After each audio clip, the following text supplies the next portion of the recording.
Good morning. I'm Aditi Lamba. Thank you for joining us. Early this morning, a child is dead after being shot. Just before 12:30 a.m., officials got the call of a shooting near Ross Parkway and Hillside. When they arrived, police say a 7-year-old boy had injuries to his torso. He was then taken to a hospital where he later died. Police have not yet said what led up to the shooting or if there were any arrests made.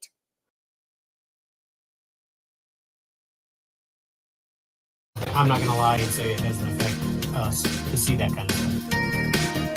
Storms wreaked havoc across the Midwest yesterday. With the dust settling today, it's becoming clear just how much damage was done. Good evening. Thank you for joining us. I'm Jasmine Aduz. At least 8 people are dead after a pileup on I-70 near Goodland, Kansas, involving up to 71 vehicles.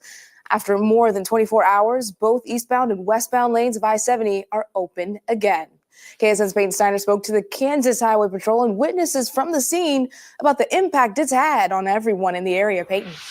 Jasmine, after coordinated efforts from nearly every surrounding town and county, crews are on their way to recovery from an unprecedented scene. Officials say the incident will stay with them for a very long time to come.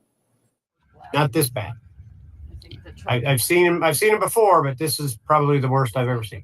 Just behind the wall of dust from Friday's storms is the wreckage of nearly 100 vehicles. More or less like being on a boat. It's like hitting a rogue wave. It just rocks the truck. With visibility near zero, some just narrowly avoided the crash. I didn't quite get to drive through it. It was more or less I drove up on it. After I was safely stopped, I grabbed my CB and started yelling on the radio, stop, stop, stop. McNamara compared it to driving in whiteout conditions. For first responders, resources were stretched thin. We certainly couldn't handle it all by ourselves. Not just one fire department can handle it, not one EMS. Getting a call with so many injuries is something Trooper Todd Howman dreads more than anything. Yeah, these things stay with us for the rest of our lives. So, but, it's our job. We signed up for it, and we try to do it with as much empathy and professionalism as we can. And a phone line is now open, dedicated to the families of victims and those involved. The phone prioritizes those closest to the crash and is dedicated to answering questions as soon as possible. If you are a family member or a loved one looking for answers, dial 785-827-4437. Here for you, Peyton Steiner, KSN News 3.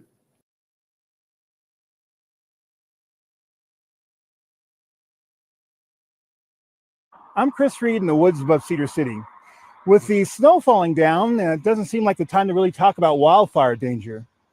But it turns out this could be the calm before the storm. This is typically the time of year that all the firefighters start thinking about the upcoming fire season. Cal manages the investigations into what causes wildfires in southwest and central Utah and how to prevent them. Even in southwest Utah, it's not so much of a fire season anymore. It is a fire year. In fact, firefighters from Utah are already hard at work in other places of the country.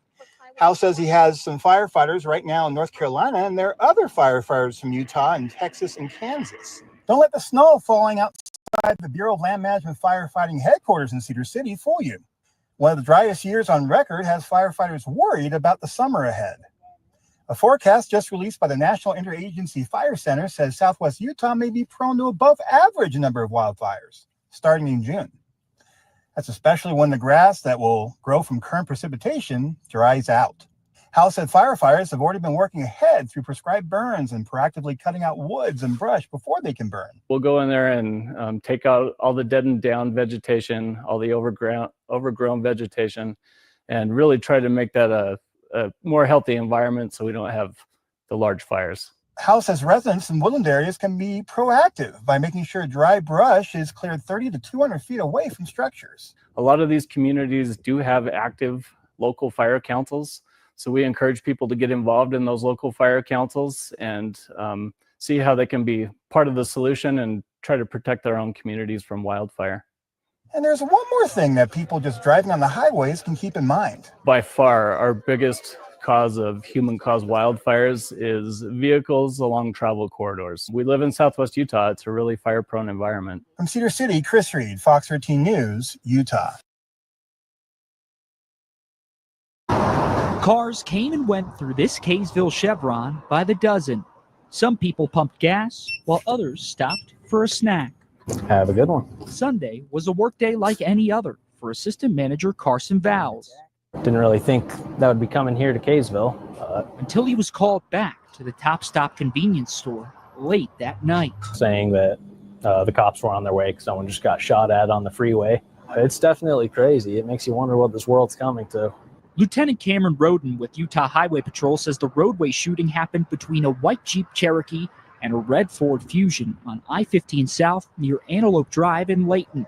We don't quite understand everything that happened between those vehicles to start this whole thing. But you can see the result. Multiple bullets ripped through the Jeep and flattened 2 tires. It not only puts the parties involved in danger, but all the public around them as well. The driver fortunately arrived at the Kaysville gas station uninjured. The guy seemed pretty shaken up. I mean, understandably. Well, you should be prepared for any drive you may take. Lieutenant Roden says once you're packed up and you're out on the roads, the plan should be not to take matters into your own hands. We all make mistakes as we're driving too, and we can't retaliate on someone who's made a mistake.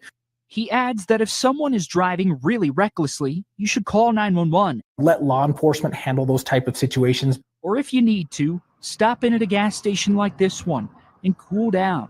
Because just like everyone else who pulls into the pumps, we're all just trying to make some money and enjoy life. Vowles says the goal is simply to get to your destination safely. It's definitely not worth losing your life for taking someone else's. In Kaysville, Jeremy Toms, Fox 13 News, Utah.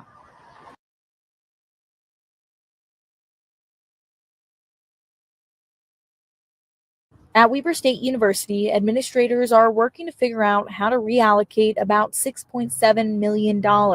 They could earn the funding back. According to the university's website, they must create a plan and move funding to areas identified for reduction based on a set of criteria focused on program performance, workforce needs, and efficiency. Last Thursday, the president of Weber State sent an email to the College of Education and the university saying they won't fill the dean's position in Moyes College and they should consider realigning academic programs in the college. Colleges have so many great programs with like internships or apprenticeships and things like that. So I think by limiting that, I think it's really going to hurt. Although the university has already taken steps to eliminate administrative positions, spokesperson Brian Majanya says they're still committed to training teachers and they'll still offer degrees, even if they end up in a different college. He said current students will be able to finish their programs. I talked with students on campus about the changes.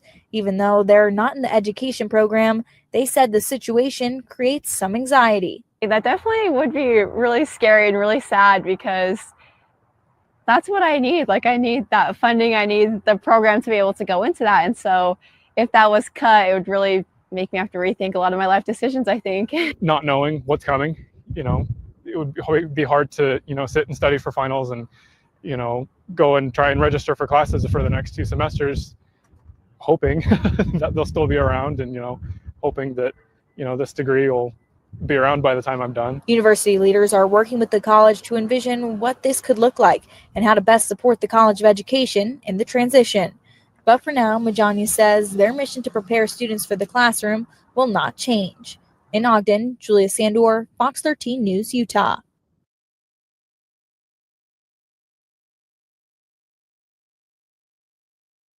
Developing in New Jersey, an update, and not a great one for drivers who rely on eastbound I-80 and Wharton. Crews now say repairs to the roadway will take months longer than first expected. And now a number of businesses are struggling because of this. News 4's Adam Harding's been talking to some business operators. He's live in Wharton with their stories out. And David, good afternoon to you. So let's talk about where these businesses are located that are feeling the effects of this shutdown from I-80. It's right behind us here where police have this entire area set up with detours. It is certainly confusing. Businesses nearby thought perhaps the added local traffic might mean better business. Unfortunately, though, it's been the complete opposite. Wharton's Colossal Restaurant promises great food and great service, but workers here are just hungry for customers as they struggle to fill the dining room. It's very, very difficult. You know, it's like no customers. They cannot come because the traffic doesn't help just for the few minutes they have for lunch. So it's no customer right now. The restaurant just opened in August. They only had a few months to get situated before a massive sinkhole shut down the eastbound lanes of I-80, which just happens to be right next door. They've already had to let go of some employees. I live in this town for 27 years. And, you know, we think this is like the perfect place to start this kind of business. But now with this situation, it's really, really bad. Tonight, frustration is mounting as New Jersey's Department of Transportation announces the eastbound lanes will likely remain closed for at least another 2 months. If I can assure folks that it's because we want to get the job done right and safely. Morris County Assemblywoman Ora Dunn says part of the problem is the sheer number of voids found under the highway. At first believed to be around 90, but crews have since found about twice as many, likely caused from the old mines. It's been 24/7. The DOT crews are working around the clock to fill these holes. I hate to use the analogy, but many have, and I think it's very it helps illustrate the issue. We kind of have a bit of a system of Swiss cheese. And we've got to go out there and plug those holes. With 6 weeks of work completed already, the DOT hopes to soon create one lane of eastbound traffic on the westbound side to help offset growing traffic jams. The commute to work used to be 20 minutes, and now it's like an hour every day, so it's pretty bad. How challenging have these last few weeks been? It's been pretty bad. Mitchell Stolt commutes from Florham Park to Picatinny Arsenal. He worries the local traffic backups may soon be even worse. The thing that's going to make it really tough is at the federal level, they've mandated that all federal employees come back to the office, and that starts at the end of this month. So the traffic is going to get even worse. It's anything but welcome news for these restaurant workers, desperately waiting for the repairs to be finished. It's just like we have like no words because it's any help. We definitely need help. Otherwise, how we're going to survive another 2 months without customers. And then there is this tonight. The DOT just announcing one westbound lane will be shutting down from 9 tonight until 6 tomorrow morning to create a buffer zone as work continues on the eastbound and the median in the highway area. At 6 o'clock, we'll introduce you to another business. They started offering up 80-cent coffees for the issues on I-80. They thought it would only last a few weeks. It's now going on a few months, perhaps. They've had to scrap the idea because their bottom line is hurting that much. We'll have their story ahead at 6. We're live in Wharton. I'm Adam Harding, News 4, New York. We have some intense video to show you from Long Island where this fire tore through a home overnight.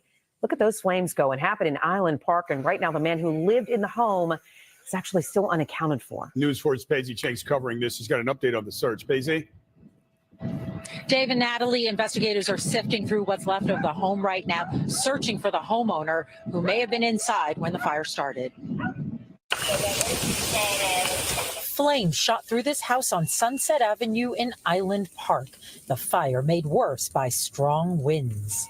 When they got here, the house was burning from end to end. It was fully involved. Awful weather conditions, heavy rain, fog, thunder, lightning, wind. It was a little bit of everything. People in the neighborhood woke up to the sound of explosions. Magdalena Stovichkova was among those who raced across the street to the home. The neighbor is a fireman from the city of DNY. He tried to get in the house to see if we could get the neighbor out. We know that one neighbor lives there. And at this point, he said the door he couldn't open. It was fire everywhere. The fire started around 1:45 a.m. 120 firefighters from several departments battled the flames for at least 90 minutes. Right now, we're not 100% sure if there was another person in the house or not.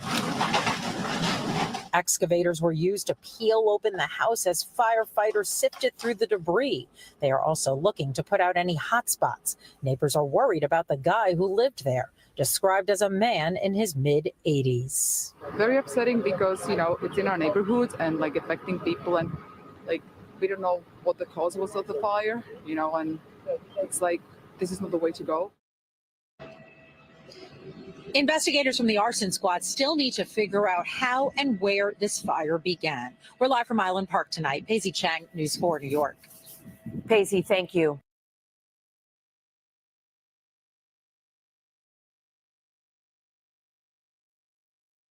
So we should see it any second now. And there you are getting a great view of Crew 9 inside Dragon Freedom as it returns back to Earth. We are awaiting the drogue deploys. This view coming from the WB-57 high altitude plane.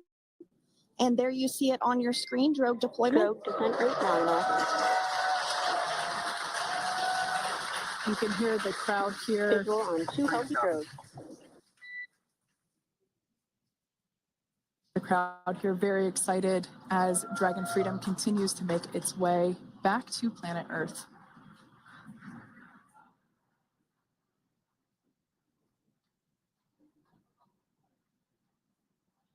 Next up, we'll stand by for the main deployment of the parachutes. The mains are quite a bit larger. You'll be able to notice the difference on your screen once they deploy, and they continue to ensure that the Dragon spacecraft slows down even further. As we mentioned, Freedom 16 miles per hour when it splashes down off the coast of Tallahassee, Florida, here at 2:57 p.m. Pacific time this afternoon. And there we go. We have visual on 4 healthy mains. That view was from inside. Freedom copy. That view was from inside one of the buckets where the parachutes are located. So we see a great view there of the reefing on those parachutes. And as those main parachutes begin to inflate fully, 4 beautiful, healthy mains. Now awaiting visuals of splashdown. We'll start to hear Commander Nick Hague. Copy 1000. As we heard right there, Commander Nick Hague will be calling out the altitude of the Dragon capsule from here on out. Landing in water is simpler and provides more margin against unlikely parachute issues. You can see those parachutes continuing to slow the Dragon capsule down. And if you're just joining us, you're looking at 800 meters. A live view of Crew 9, just minutes away from splashing down off the coast of Tallahassee, Florida. Splashdown 2 minutes from now at 2:57 p.m. Pacific. We do have 4 healthy mains really doing the job there. Just breathtaking views of a calm, glass-like ocean off the coast of Tallahassee, Florida. Crew 9 just minutes away from splashing down. This is really such an incredible shot. That Copy, was 600. That was a live view from our recovery vessel, Megan, which is stationed a couple miles away from the splashdown site. We can see the crew there using their restraints as resting places for their arms. They were just in space moments ago, so their arms were able to float freely. 400 meters. This is a gorgeous bluebird day here that we have for the splashdown of Crew 9. It's incredible to think that the Dragon capsule just minutes ago was going over 17,000 miles per hour, and now gently coasting to a soft splashdown. 200. Copy, 200 meters. Brace for splashdown.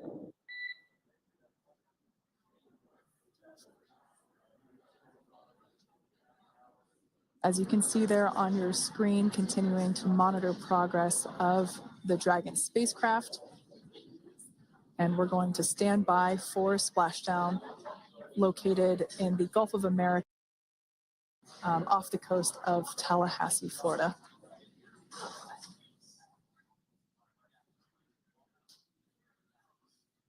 And splashdown. Crew 9 back on Earth.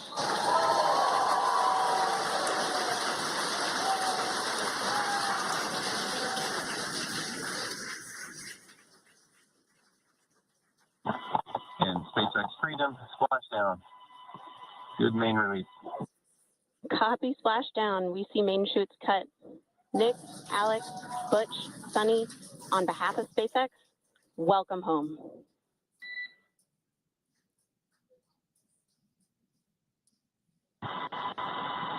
is an amazing, what a ride. I see a capsule full of grams ear to ear.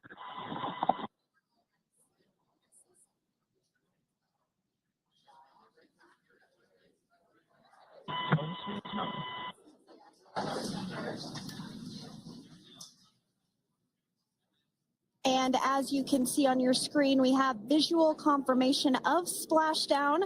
Dragon Freedom has returned home and NASA astronauts. System safety verifications are in progress. We'll report back when recovery personnel are en route.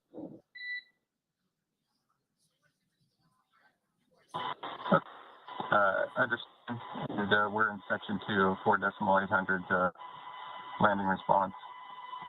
And looking for your word on if it is necessary.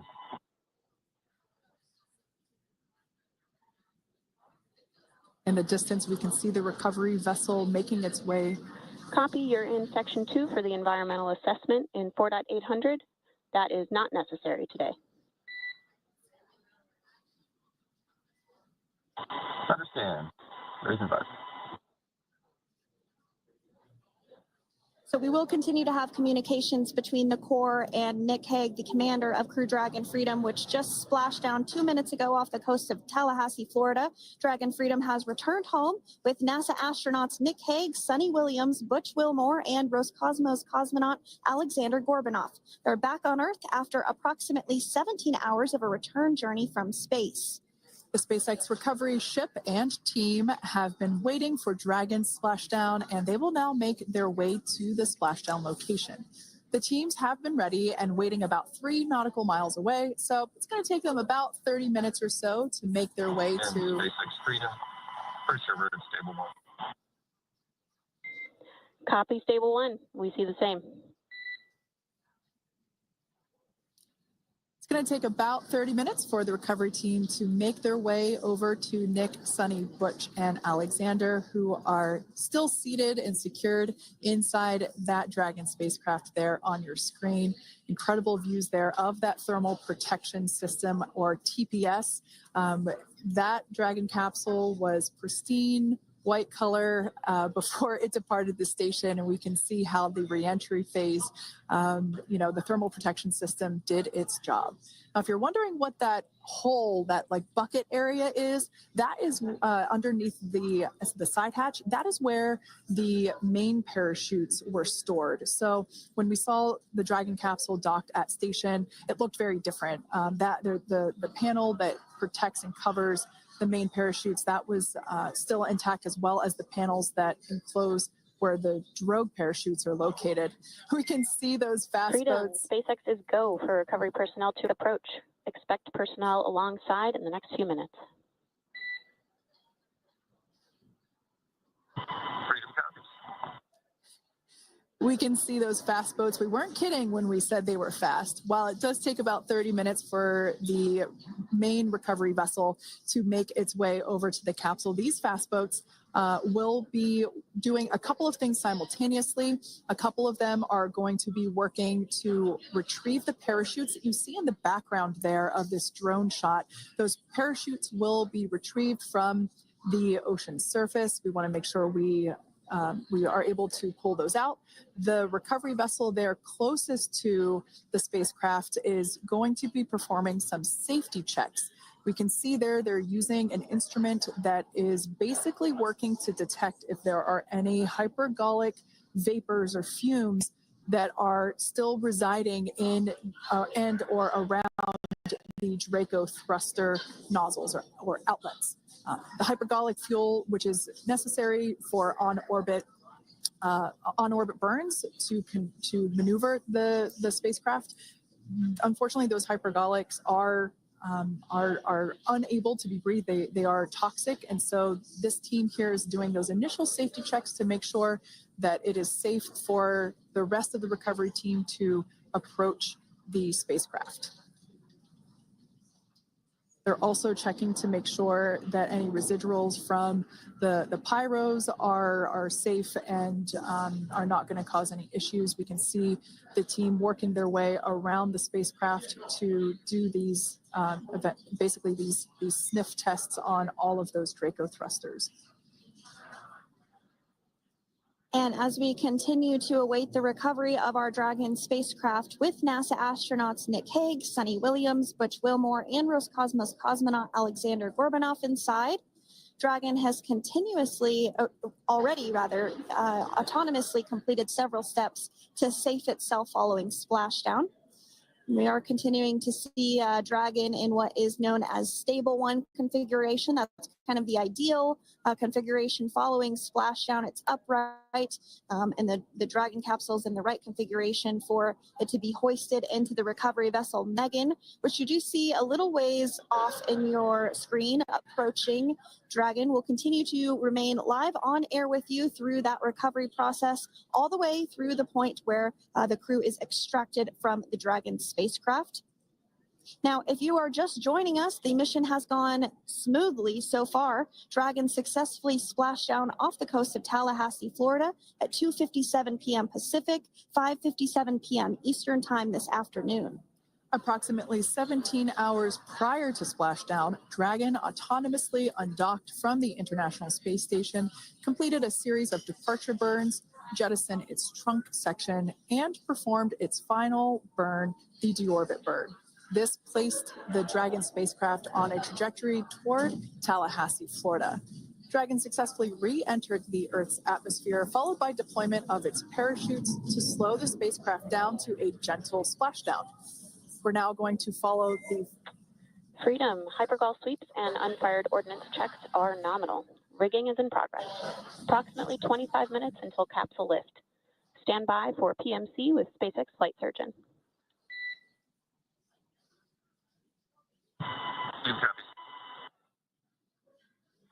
And so what we did just hear there was communications that those hypergol checks were complete. They didn't find any of that upon those checks, so we'll continue to move through the timeline. Next up is a process called rigging, which you see happening right now on your screen. This is when a SpaceX recovery personnel actually works to climb aboard the capsule and work through procedures ahead of lifting onto the nest of the recovery vessel Megan. We heard it's going to be about 25 minutes or so until that lift actually takes place.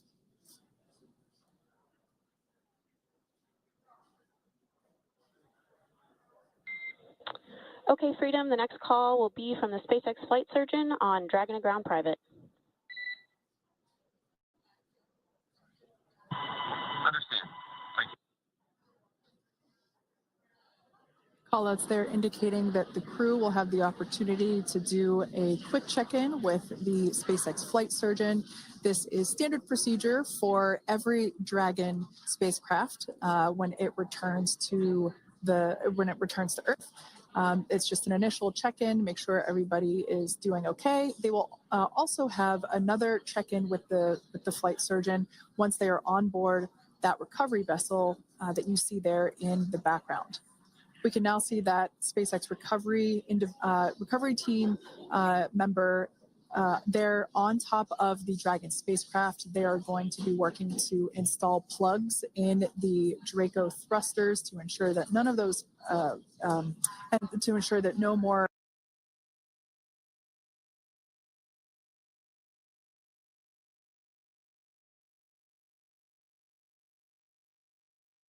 that new plan now in effect, and it follows a rash of robberies and violence at the store in recent months, with officials now hoping the new rules will help keep shoppers safe. Fox 6's Lisa Evers is live in Flatbush, Brooklyn, with reaction to this new rule. Hi, Lisa. Hi, Natasha and Steve. A lot of reaction to this for sure. Now, we are standing right in front of this Target here on Flatbush Avenue. It is actually just down the street from the McDonald's that made news last month when they started banning anyone from their restaurant under the age of 20 unless they were accompanied by an older adult. Now, Target is letting it be known that if you are under the age of 18, you are banned from the store unless you are there with an adult. And all of this is due to the tremendous disruptions do to shoppers. Now, this Target, like many of their locations, is a popular spot for residents, but when school lets out, shoppers tell us it becomes a wild and uncomfortable scene with screaming, shouting matches, and even physical fights. Signs are now posted in the windows of the Target on Flatbush Avenue at Avenue H that say all guests under the age of 18 must be accompanied by an adult. We spoke with shoppers who had mixed reactions, but mostly positive reactions. Here's what they told us. If the kids are running around acting crazy, then they shouldn't be in there, because there's plenty of times when I'm here during the daytime and after school hours and they're just running around crazy. I don't think it's necessarily like making it safer. I don't know. Some of the young kids can be trouble. They make trouble over here, they make trouble over there. The school kids, it's their store. I can't tell them what to do. Now, some of the residents told us that they believe that this new policy will also help reduce the shoplifting problem, which they say has been a rampant and persistent issue here.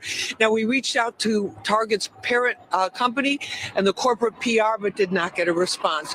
We're live in East Flatbush. I'm Lisa Evers, Fox 5 News. Steve and Natasha, back to you. All right, thanks, Lisa.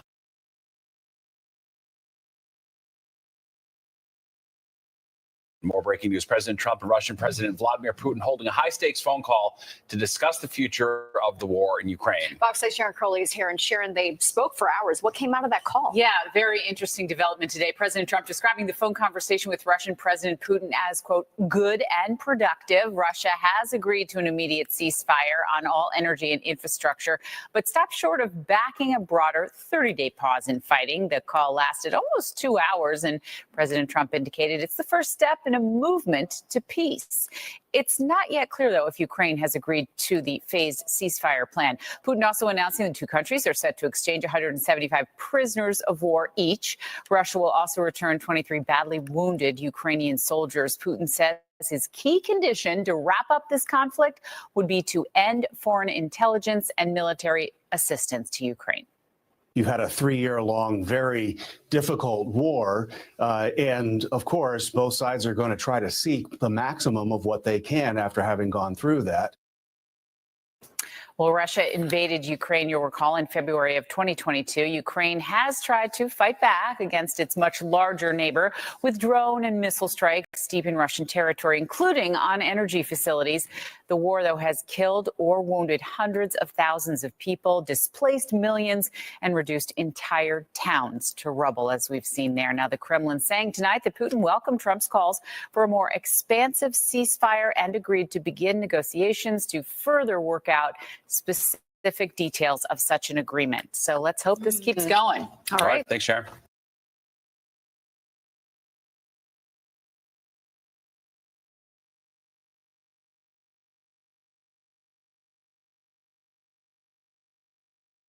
Well, tonight we are also following some breaking news out of the Middle East. The ceasefire in Gaza has been shattered after Israel carried out deadly strikes against Hamas. All right, more than 400 people have been killed in what's now the deadliest day in the region since November of 2023. Fox 8's Michelle Ross is live in the newsroom with more. Michelle.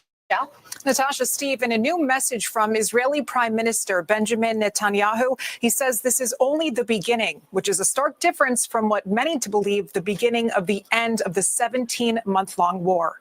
Now, the IDF indicated it could also launch ground operations again after ordering Palestinians to evacuate to shelters in western Gaza City and Khan Yunis. Israel says it launched the airstrikes because Hamas has stalled on releasing more hostages. The Gaza Health Ministry claims more than 400 people were killed, including senior Hamas officials and Palestinian civilians. Netanyahu is defending the airstrike, saying Hamas is refusing to negotiate. Hamas refused offer after offer to release our hostages. In the past 2 weeks, Israel did not initiate any military action in the hope that Hamas would change course. Well, that didn't happen. While Israel accepted the offer of President Trump's special envoy, Steve Witkoff, Hamas flatly refused to do so. Hamas has not responded with military action, but accused Netanyahu of exposing Israeli hostages to, quote, an unknown fate. There are still about 24 hostages believed to be alive and being held in Gaza. Back to you guys. All right, thanks, Michelle. Also break.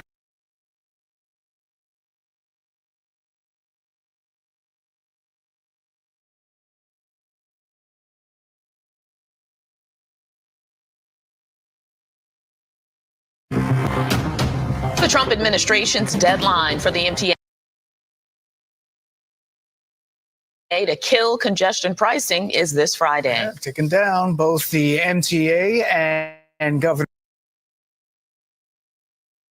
Kathy Hochul have vowed to continue with the $9 tolling plan. Those cameras definitely still on these days. The agency has filed suit saying the feds don't have the authority to stop it. Governor Hochul met with President Donald Trump at the White House last Friday to discuss several issues, including congestion pricing. However, details of that particular conversation were not made public, at least not yet.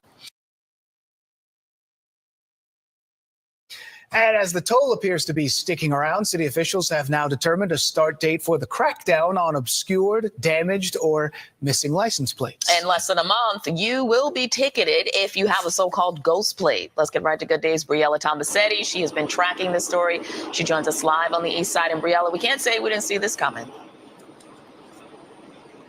Yeah, we knew this since January, Dan and Tashani. Good morning to both of you. So the NYPD Department of Transportation officially adopted the new rules yesterday. What it essentially all means for drivers, well, keep those plates clear and visible or be subject to steep penalties. We'll break it all down for you here. Starting next month, license plates must be securely fastened, readable and clean. Any obstruction, whether it be dirt, rust, plastic coverings, or something else that makes a plate unreadable, is prohibited. And even just parking with an obstructed plate, by the way, could land you a $50 fine. Officials say the new rules, first announced again back in January, are about public safety. They're meant to prevent drivers from evading speed cameras and tolls, including, yes, those newly implemented congestion pricing fees. The police department will also crack down on ghost plates, which are fake license plates that don't have a registered owner or valid identity. Retired NYPD detective and John Jay adjunct professor Michael Alcazar explains. Oftentimes, criminals are using these ghost plates, these ghost vehicles to commit crimes in New York City. Not only are they evading the tolls and taking millions of dollars from, tax-paying citizens, but they're also using it for committing crimes. The DOT says the average number of daily violations has dropped by 94% at locations with speed cameras. There were also 14% fewer traffic injuries and deaths compared to locations without cameras. Now, if you're caught with an obstructed plate more than once, be warned, repeat offenders could have their registration suspended for 90 days. All these rules taking effect April 16th. Now, if you take the subway or the bus and you don't drive, ignore me. For now, we're live here on the east side. Dan and Tashani, back to you. All right, good advice. Briella, thank you.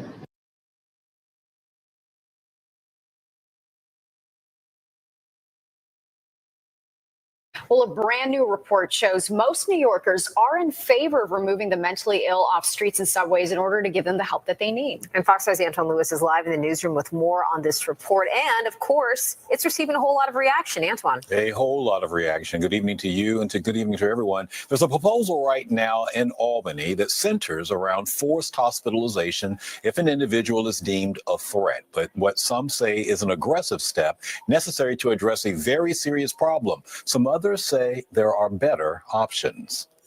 Proposed legislation that will allow state hospitals to keep individuals who may be a danger to themselves or others is gaining support amongst New Yorkers. A recent poll commissioned by the Association for a Better New York found nearly 88% in support of involuntary treatment. And 64% say they have felt endangered while taking public transit because of the actions of someone who appeared to struggle with severe mental illness. Stephen Rubenstein is ABNY's chairman. We were not surprised by the numbers because we had heard anecdotally that people were really concerned about their safety as well as concerned for the people struggling on the subway.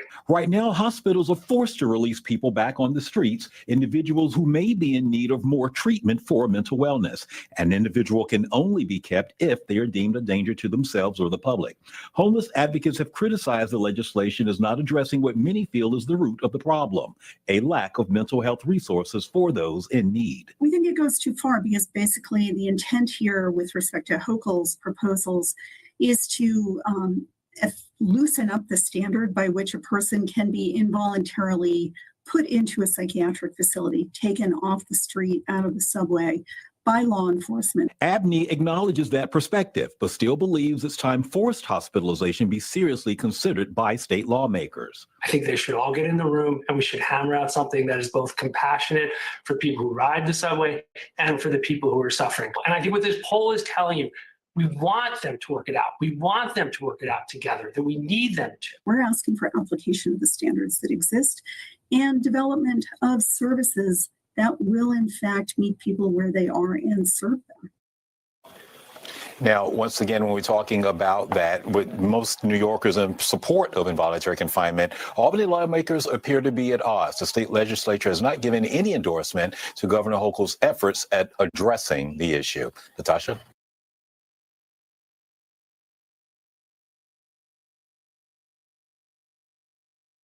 And more developing news on the Trump administration deporting hundreds of immigrants, transferring more than 200 immigrants to El Salvador, even as a federal judge issued an order to temporarily bar these deportations. Fox 5's Antoine Lewis is live in the newsroom with the very news that continues to unfold at this hour. Antoine. It is still unfolding. Bianca, good afternoon, everyone. The deportations were carried out with the cooperation of El Salvadorian officials, done so under a federal law that's 3 centuries old. Now, over the weekend, hundreds of suspected immigrant gang members were deported out of the country. Now, they were put onto 2 planes, one headed to El Salvador, the other to Honduras, according to the Associated Press. A federal judge had actually blocked the deportations and ordered the planes be returned, but the White House says the planes had already left U.S. airspace. Officials say the suspects were members of the Tren de Aragua gang. The president used a wartime law from the 18th century, the Alien Enemies Act of 1798, as the precedent for the deportations. This administration is not to be believed when it claims to have any justification for what it's doing when it comes to immigration. They are circumventing our laws. They've invoked this law in order to get around the requirement to provide a hearing in court before they deport somebody. That is not the American way. The NYCLU among the immigration advocates responding to this. Now, Trump officials are facing controversy with one of those recently deported over the weekend. Dr. Rasha Alloway is a 34-year-old doctor at Brown University. Her attorneys say that she was among those deported and had been granted a work visa last week. She was taken into custody at Boston's Logan International Airport. She was returning from visiting family. The doctor is a kidney transplant specialist, and an in-person hearing was scheduled for today on the issue, and that had just been postponed. But again, she was among those deported over the weekend, according to her family and her attorney. So a little bit about the Alien Enemies Act. Now, it's a law that was passed in 1798 that allows non-citizens to be deported without the opportunity to go before an immigration court or federal judge. Now, the law is only supposed to be used when the country, however, is at war. We're staying on top of this, but this is the very latest from the newsroom. We'll send things now back upstairs to you. All right, Antoine, thank you so much for that.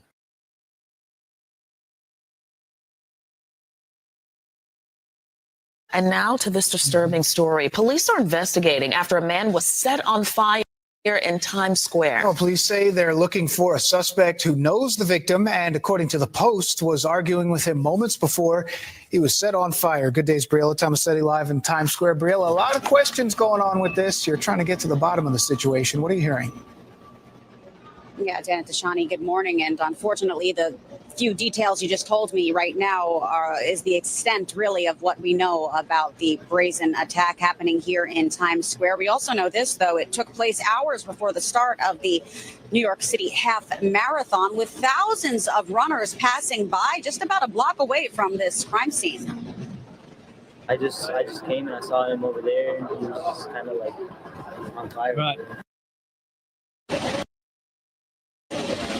Police received a 911 call just before 4 a.m. for a person on fire at 41st Street and 7th Avenue. When officers arrived, they found that 45-year-old man with injuries that are too graphic to show on TV. First responders doused the flames with a fire extinguisher. The victim suffered burns to his face and arms and was taken to New York Presbyterian Weill Cornell Medical Center in stable condition. Detectives say it appears the suspect and victim knew each other and are canvassing the busy area for security camera footage with hopes of tracking him down. They also spoke with a female companion of the victim. And just totally shocked. So much is happening around here in New York. It's unbelievable. Yesterday's attack comes 3 months after 57-year-old Debrina Kwam was set on fire and killed by a man on a Coney Island F train. That man, a Guatemalan migrant named Sebastian Zapeta, was taken into custody hours later, and he has since been charged with murder and arson. Now, getting back to this attack here in Times Square, the New York Post is reporting that the victim and the suspect were, yes, arguing when suddenly that suspect pulled a flammable liquid from a nearby food cart and doused the victim in it before using a lighter to ignite him in flames. Police would not confirm that right now with us, but we're still waiting for more information. For now, we're live here in Times Square. Dana Tashani, back to you.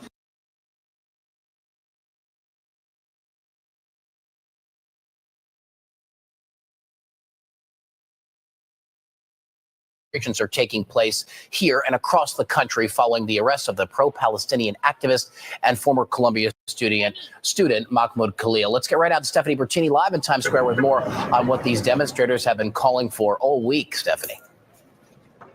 Hey, Richard, we've seen several protests throughout the week ever since Mahmoud Khalil was taken into custody in connection with those protests on Columbia campus last spring, those pro-Palestinian protests. Now, the protests we saw today here in Manhattan coincides with demonstrations across the nation. All of this coming as federal agents took a former Columbia student and Palestinian woman into custody. Officials say she overstayed her visa and was also part of those protests last spring.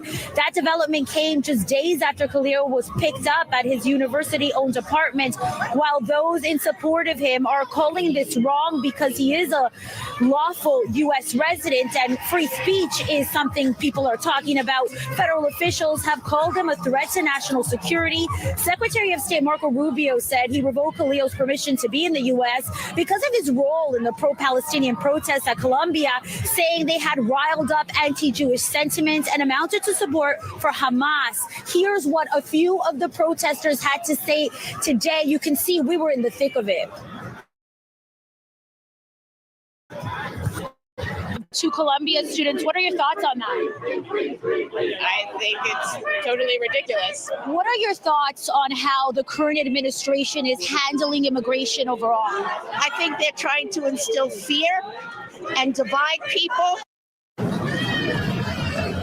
And we're learning that all of this is, in fact, instilling fear, specifically amongst international Columbia students. Meantime, in terms of the protests here, Richard, the NYPD was here in full force. And as far as we know, everything remained peaceful. Back to you inside. That's good news. Thanks, Stephanie.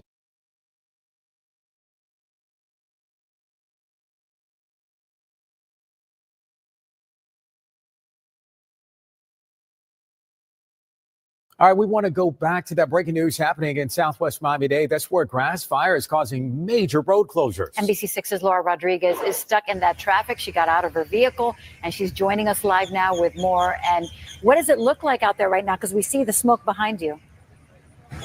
Yeah, so we made it to US 1 and 352nd Street. This is just where the road merges, where you can take Cardstown Road. I'm just a few feet away from there. You can see the sign there that says Cardstown Road is closed. And US 1 is also closed in both directions. And once you reach this area far south, it is bumper to bumper here. You can see traffic is basically at a standstill. So first recommendation, if you are headed down to the Keys right now, is definitely not the time.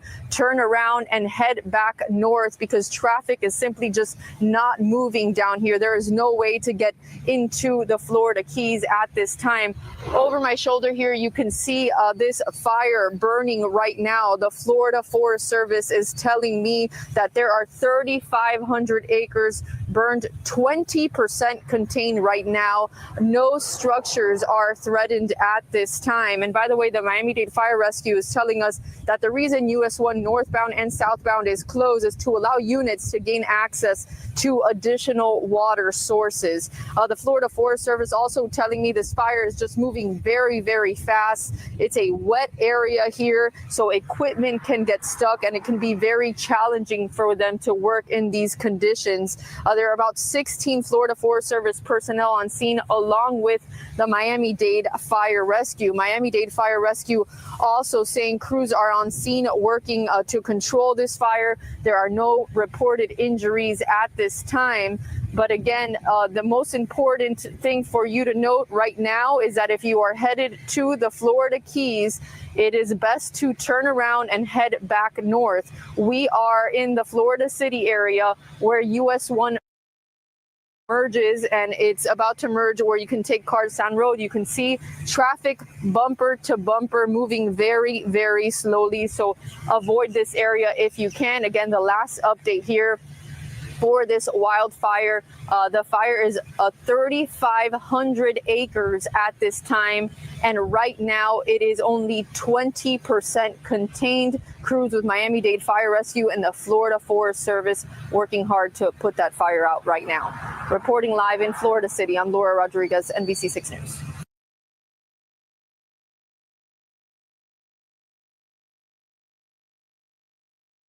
Tonight, a federal judge is weighing whether the Trump administration ignored his order regarding the deportation of hundreds of alleged Venezuelan gang members.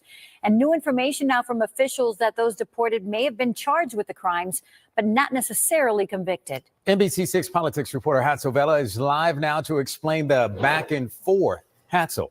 Joel, Jackie, that hearing before a federal judge is happening as we speak right now at 5 p.m. He wants to know if the White House disobeyed his orders. But first, hear from a family in Venezuela wondering why their loved ones was sent to El Salvador when they claim he does not have a criminal record.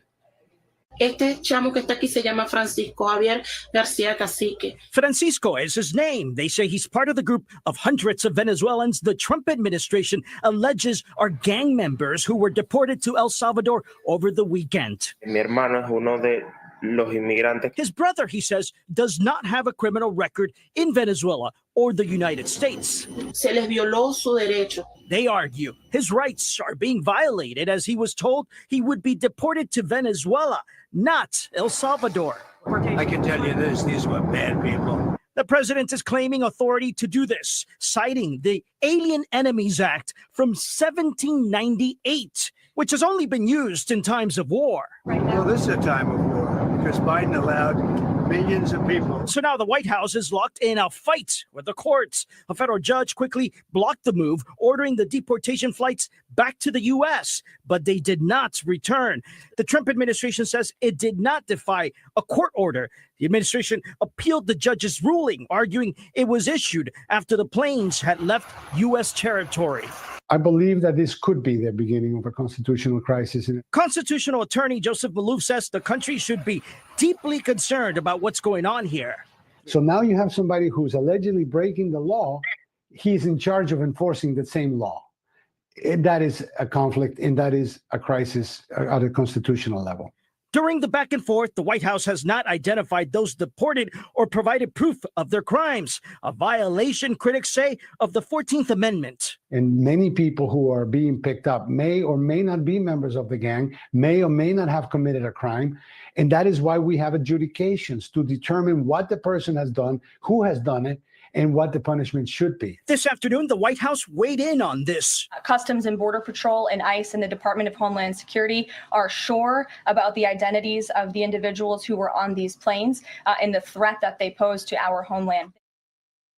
And so today, the White House confirmed U.S. taxpayers are paying El Salvador about $6 million to house the 261 people who were deported. What's interesting here is that of the 261 people deported, most of them, 101, were deported over regular immigration proceedings. And those accused of crimes may not have been convicted. Reporting in the newsroom, Hatzel Vela, NBC6 News. Hatzel.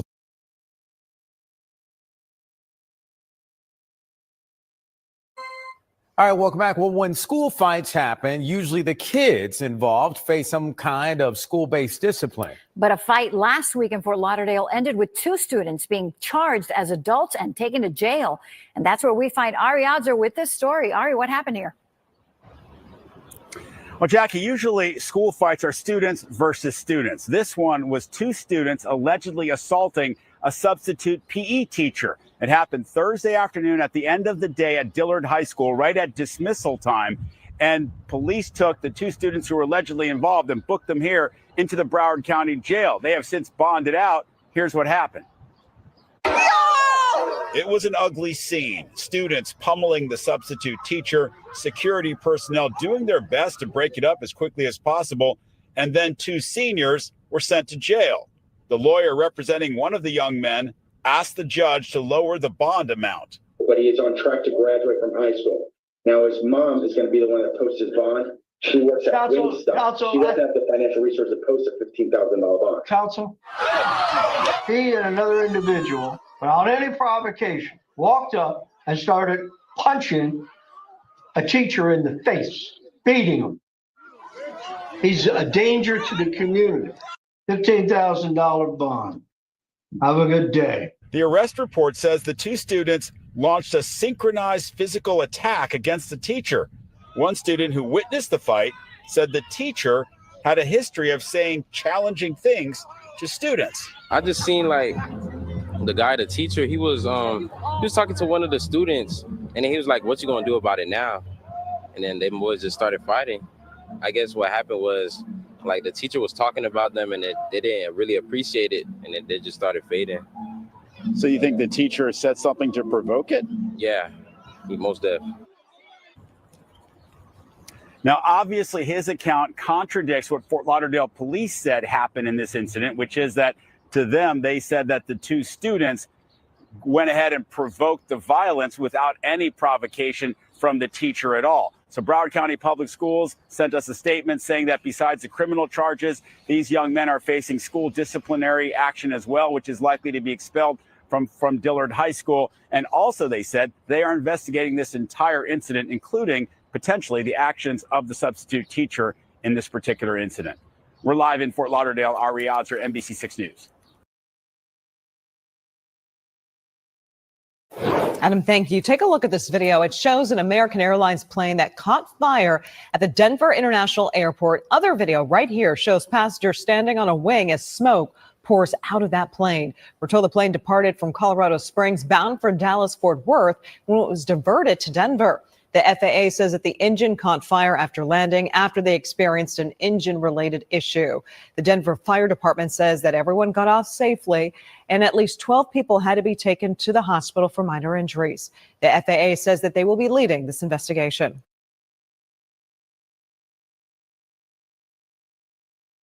Following Saturday night storms, the folks here in Sipsey and Walker County have been very busy cleaning up. The National Weather Service also busy out surveying this damage today to give us a conclusion on exactly how strong this tornado was. Earlier, we caught up with them to walk us through that process on exactly how they determine the strength of this tornado. We actually look at the radar data. We go back and look at the radar from Saturday. We look at high-resolution satellite imagery. We also look at drone information. A lot of people put drones up. I haven't heard any this morning, but the other day I was out and I heard a lot of people had drones up. So we look at that data as well. We also have boots on the ground. We actually walk the track. We talk to folks, and we actually really get down and look at the intensity of the damage right on the ground. And we go back as a team and we talk about it, and we come up with a consensus of the damage. And we actually look at the actual foundations. We want to determine, how well the actual structure itself was built. And we actually will talk to the homeowners as well and get a little bit more information from them, because it's important to get a little bit more background on the structures to come up with a rating. Now, this isn't the most intense damage that occurred across central Alabama from Saturday night storms, but still intense enough that it will take the National Weather Service just about all day to survey this storm path alone. And there are still more to follow up with. Hopefully here in a couple of days, we will have a compiled list of the tornadoes and those ratings from the storms that occurred across the region on Saturday. Reporting in Sipsey, I'm Storm Team Meteorologist Jacob Woods. Let's check in now with Storm Team.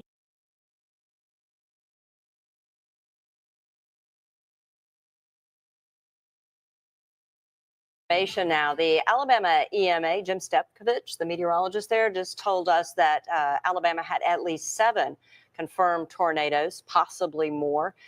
They hit over the weekend, and one of them was an EF1 that destroyed homes and businesses, even this church in Calera. National Weather Service says the winds there reached up to 90 miles per hour. And joining us this morning, Calera Police Chief David Heitch. David, thanks so much for joining us this morning. We appreciate you. Absolutely. I appreciate you guys doing the story. You actually saw the tornado. Describe what you saw and when you realized that this was bad. Well, I was outside, and the thing that I noticed was that the rain, instead of coming down, started moving in a circular motion. and then saw a bright green flash, which I think turned out to be a transformer. It was pretty rapid. It was through pretty quickly. And then, in the aftermath, you have no idea what kind of damage was done. So I checked back with our dispatch, and then we start getting calls about damage not long after that. What about injuries? Did you run across a lot of people who needed medical treatment? No, not a lot at all. At first, us along with the fire department started the search and rescue, and the trailer that I think we're going to talk about here in a minute was one of the ones I searched, and we found didn't find any injured humans.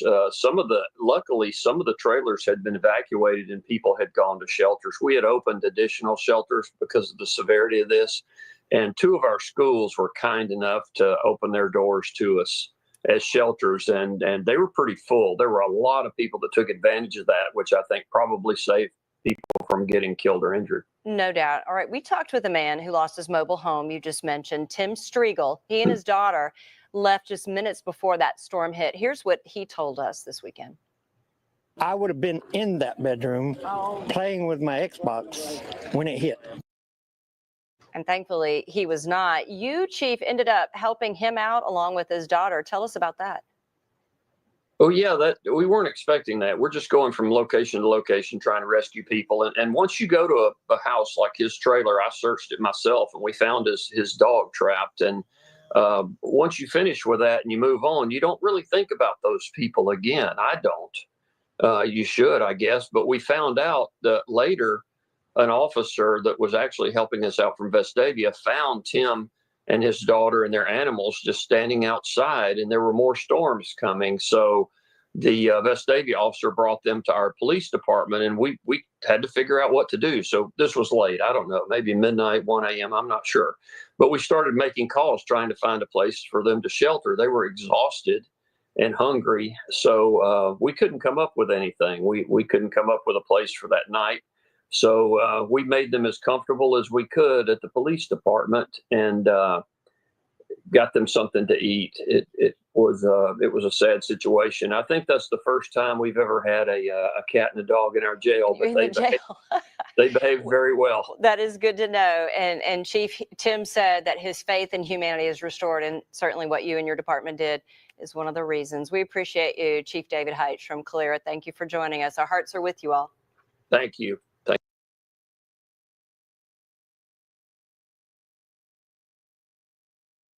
Well, it appears the 8-year, $8 billion renovation project at LaGuardia Airport has paid off. Today, Forbes Travel Guide presented LaGuardia with its 2024 Best U.S. Airport Award. And that's partially thanks to the transformation of Delta's new Terminal C. Eyewitness News reporter Lindsay Tuckman has more on the airport's prestigious award and its recently completed terminal. An average of 60,000 people fly through LaGuardia Airport every day. And while it looks like this now, it wasn't that long ago that it looked like this. I would never fly out of LaGuardia before it changed. I live in Harlem, so LaGuardia is always like the preferred airport to go to, just stunk to come to because it was awful. From awful to awesome, today, LaGuardia Airport and the Port Authority accepted Forbes Travel Guide's Verified Air Travel Award for Best Airport in the U.S. in 2024. We are gratified that LaGuardia has earned this prestigious award. Queensboro President Donovan Richards says it's a true transformation. We went from the worst to the first. We are proud of the newly redesigned and reimagined airport. This all comes after an $8 billion renovation project that began in 2016.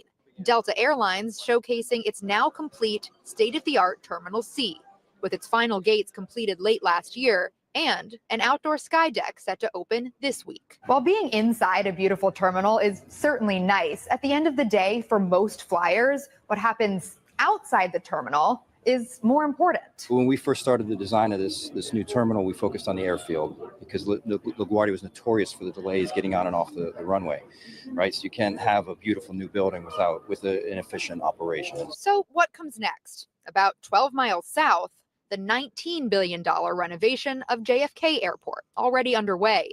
A major undertaking that the Port Authority hopes will be winning awards just like LaGuardia in the years to come. In Queens, Lindsay Tuckman, Channel 7 Eyewitness News.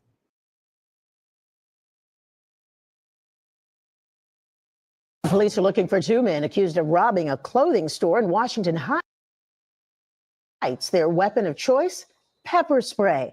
The ordeal left employees coughing with burning eyes. Eyewitness News reporter Shantae Land spoke with the manager, and she's live in Washington Heights with more. Shantae?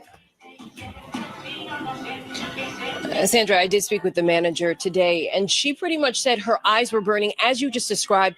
They sprayed it on the floor, and from the floor, as they distracted everyone, they grabbed all of the clothes off of this table and made a mad dash out the front door. A store robbery in Washington Heights caught on camera. But it's how it happened by these two men that's leaving customers and staff on edge. That's pretty scary. You don't know what they come in here with. Watch as this man in a black coat quickly turns and sprays chemicals on the ground. It was here. He sprayed some over here. Right here. It happened inside Snipes Sports Apparel and Sneaker Store on West 181st Street and Wadsworth Avenue. Manager Rangeli Richardson was inside the store at the time. As soon as I came, I got over here like midway and I couldn't even breathe. Customers seen walking in immediately coughing as Richardson says the thieves then grabbed a pile of clothes at the display table and made their getaway. The thief doing a quick spin before flashing a gun to the employee to stop her from stopping him. He was like, "Oh, you don't want this. You don't want to lose your life." So, obviously nobody wants to lose their life over a job. NYPD later realizing the chemical substance was likely pepper spray. Coming in the store and knowing that happened, it's crazy. Usually they just come in and then they just run out, but that was like the most they've done, pepper spray and then, pull out a gun.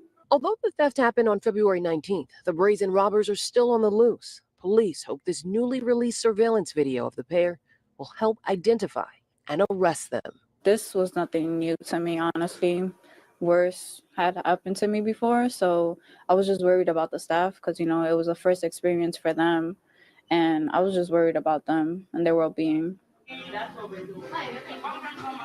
And if you recognize any of those two men in those videos, you're asked to call police. Crime Stoppers is offering a reward.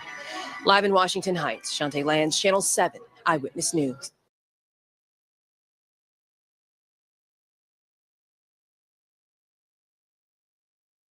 We're going to begin with the end of that ceasefire in Gaza. Israeli forces launched intense aerial assaults across the Gaza Strip overnight, breaking the temporary truce with Hamas.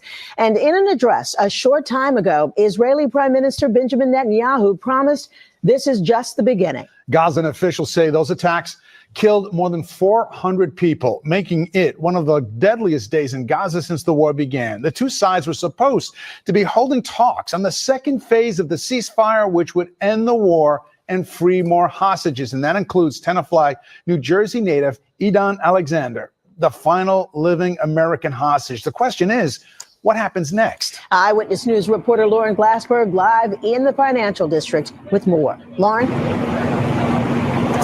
Sandra and David, that fragile ceasefire, which was reached on January 19th, lasted just shy of 2 months. And it seems that the assault by Israel will now continue. Hearing from Prime Minister Benjamin Netanyahu late this afternoon that Israel will keep fighting to achieve all of the war's objectives. The Israeli airstrikes came overnight, targeting Hamas in Gaza. The assault effectively ends the first phase of the ceasefire that saw the return of 36 hostages in exchange for the release of 2,000 Palestinian prisoners. But Israeli Prime Minister Benjamin Netanyahu was frustrated by the lack of progress in the next round of negotiations. He spoke this afternoon. To those who criticize Israel, I ask, what would you do if terrorists murdered and kidnapped your children? You would do what we are doing. In the face of pure evil, free societies have no choice but to fight. According to the Gazan health officials, the strikes left more than 400 dead, including 5 members of Hamas's leadership, and more than 500 injured. I woke up to the sounds of explosions and fire, so we went out and came here after the ambulances to see that everything was charred and 4 bodies were burned. And in Israel, there are fears that the remaining hostages will be injured or won't return alive.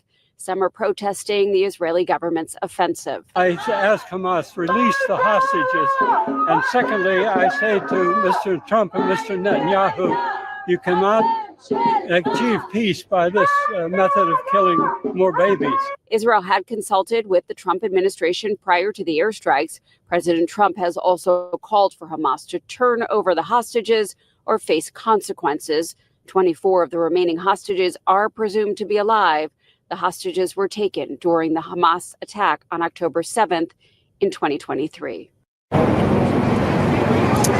And there's also growing concern about the humanitarian crisis in Gaza now that aid has been blocked once again. Meanwhile, pro-Palestinian protests are planned for here in Manhattan later today and for tomorrow down here in the financial district outside 40 Wall Street, which is a Trump building. We're live in Lower Manhattan. Lauren Glassberg, Channel 7 Eyewitness News.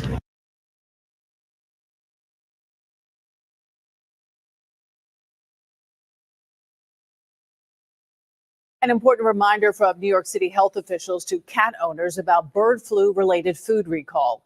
The brand Savage Pet is recalling large and small chicken boxes over bird flu concerns. Take note, the boxes were distributed to retailers here in New York, and over the past couple of months, health officials say 2 cats that had died after eating the food tested positive for the virus.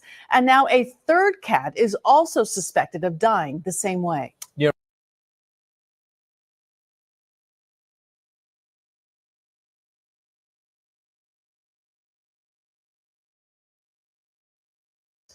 Tonight's developments out of the Middle East, frightening for so many people. We know so many lives were changed after the October 7th terror attack in 2023, especially those who were at that Nova Music Festival. And many didn't make it out. But for those that survived, it has changed their lives forever. One man who was there at the festival has now opened up a restaurant in Manhattan, which he says is part of the healing process from that day. He shared a story with Eyewitness News reporter Lucy Yang.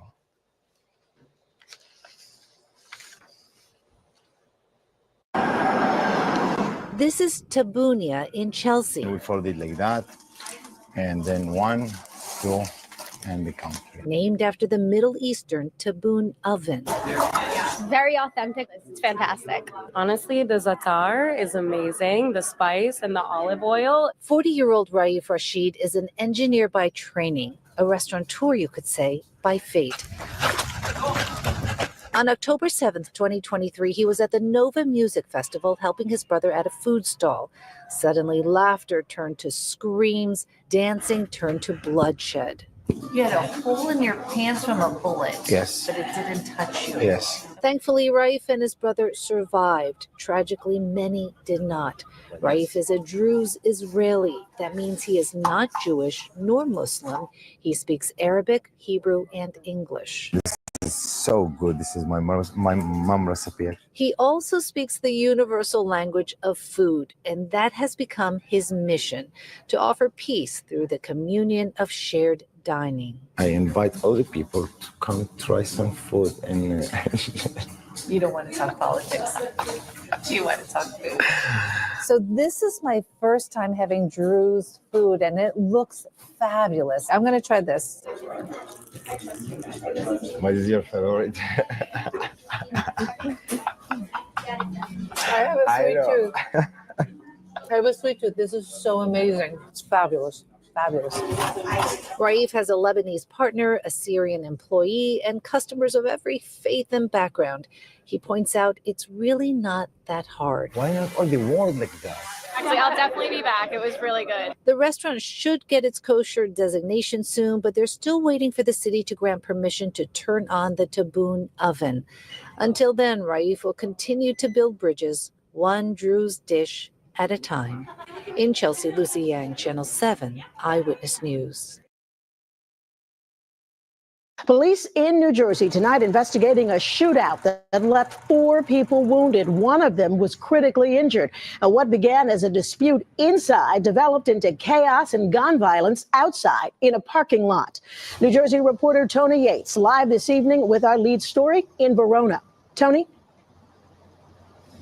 Yeah, you know, a shootout happening literally yards away from homes, which neighbors say It was a quiet street before this party venue moved in months ago. And I looked out my window and I saw a huge crowd come flooding out from the side of that building, screaming like you could not believe all of them fighting. Some neighbors along Park Place tell us they have gotten used to the on again, off again blaring music or loud crowds leaving Palm Royale whenever an event taking place inside wraps up. But Saturday night's shooting blew them away, seeing the fight, hearing the gunfire just yards from their homes. I heard all these fireworks going off, and then they stopped, and I thought, okay, well, they're done with their fireworks. And then next thing I knew, the street was just full of police, ambulances, party goers that were, terrified that had come out of the party. But you're saying fireworks and it wasn't. Oh gosh, no, it was 36 gunshots. Apparently, the argument began inside, escalating, and then spilling into municipal parking lot number 1, which is adjacent to the venue run by Palmetto Venues. We stood out here and we watched it all happen, and as they wheeled them out, the ambulances lined up in front of our homes and taking them away one after the other. In all, 4 people shot. 2 men rushed to the hospital by ambulances. A man and a woman drove themselves to the hospital. All of them are expected to survive, but neighbors aren't sure they want this business to survive unless more protocols are put into place to keep the troublemakers out. Everybody's running, the gamut. They're blaming it on the venue. Other people say it's not the venue's fault. What I want is for the place not to be there anymore, to go somewhere else, because since they came, it's been an upheaval on the street. And residents do have an opportunity to speak up tonight. There is a regularly scheduled town hall meeting tonight at 7 o'clock. Many told us today that they will be there. In the meantime, no word yet on what started that altercation. For now, we're live here in Verona, New Jersey. Tony Yates, Channel 7 Eyewitness News.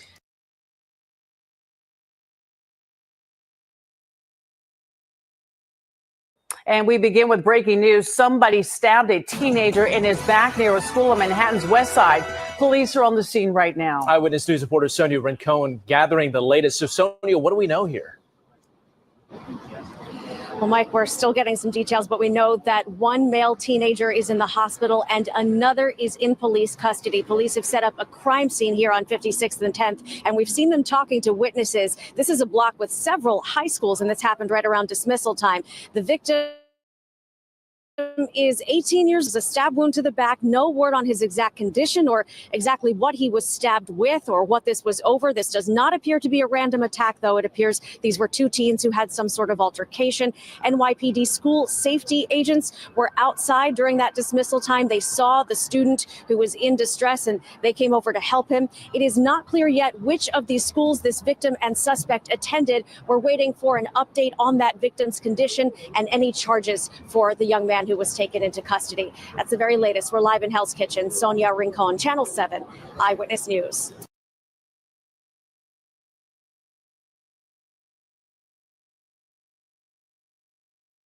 And we have breaking news right now in New Jersey, where police are at New Milford High School because of a stabbing investigation. You're looking at live pictures right now. The Bergen County Prosecutor's Office is calling this an attempted homicide. They say officers responded to a large fight near Madison Plaza, which is right by the school. One person was stabbed and is in critical condition at the hospital. The suspect or suspects took off.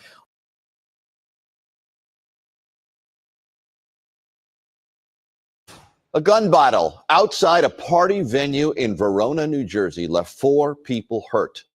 Bullet markers indicate a barrage of at least 36 shots. Police say a fight erupted about 11 o'clock last night as people left a gathering. First responders rushed 2 men with gunshot wounds to the hospital. A third man and a woman went to the hospital on their own before police arrived. Police have no arrests at the moment.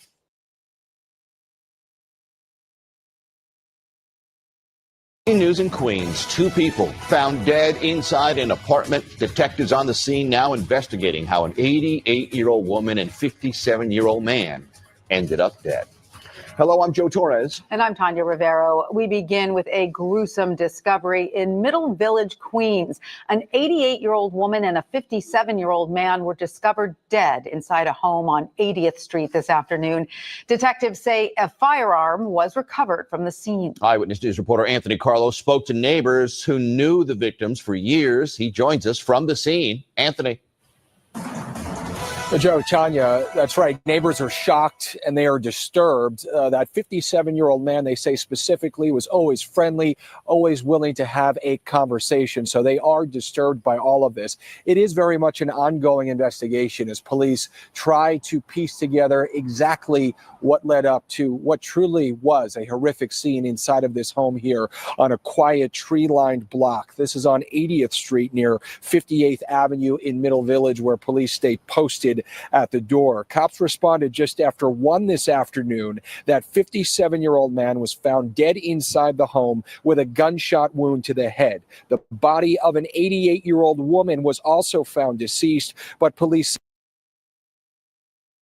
there were no immediate signs of trauma. Family members and neighbors gathered on the front lawn, shocked and devastated by the gruesome discovery. Police say a gun was recovered at the scene. Authorities have not released any information on how the 57-year-old man and 88-year-old woman are related, but neighbors tell us the man had lived there with his elderly mother for at least 17 years. Neighbors say he was always taking care of her, bringing her to doctor's appointments. They describe him as attentive and an affectionate son and very friendly. We just knew him. He was the one that would, kind of walk up and down the block, and he always loved the conversation. And I talked to him many times throughout the years. So, yeah, just very odd and shocking to all of a sudden, see all of this unfold right now. Yeah. Another live look here at this home where, again, that discovery was made. Those two bodies were found. Police keeping a very close eye on it. The medical examiner is also here. It will work to determine, of course, the causes of death in this situation. It is notable to point out another neighbor who spoke to us off camera tells us she noticed a change in the 57-year-old man's demeanor over the last couple of days, seeming to be a lot less friendly. We did approach family members, and understandably at this point, they are not in the mood to speak. For now, we're live in Middle Village. Anthony Carlo, Channel 7 Eyewitness News.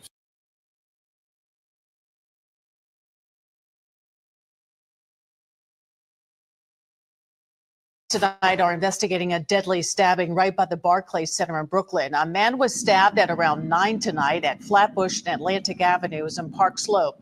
Cops arrived on the scene to find the victim with multiple stab wounds to his abdomen. He was rushed to the hospital where he died from his injuries. Police believe he was attacked by a group of people, but no word on a motive. So far, there have been no arrests.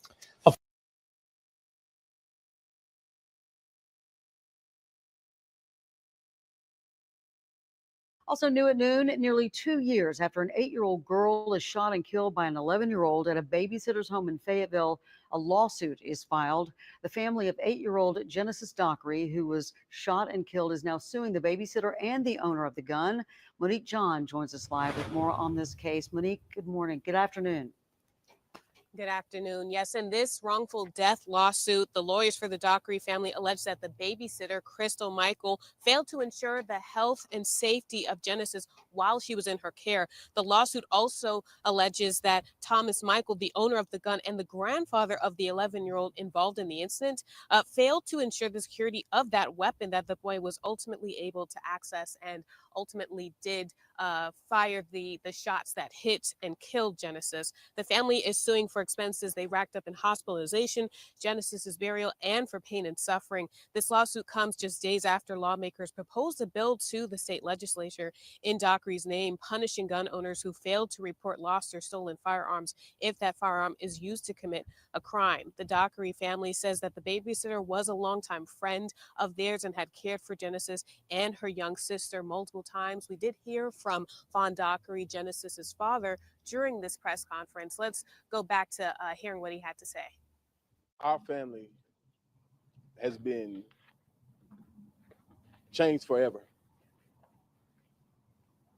by a tragedy that was very well preventable. Irresponsibility, negligence.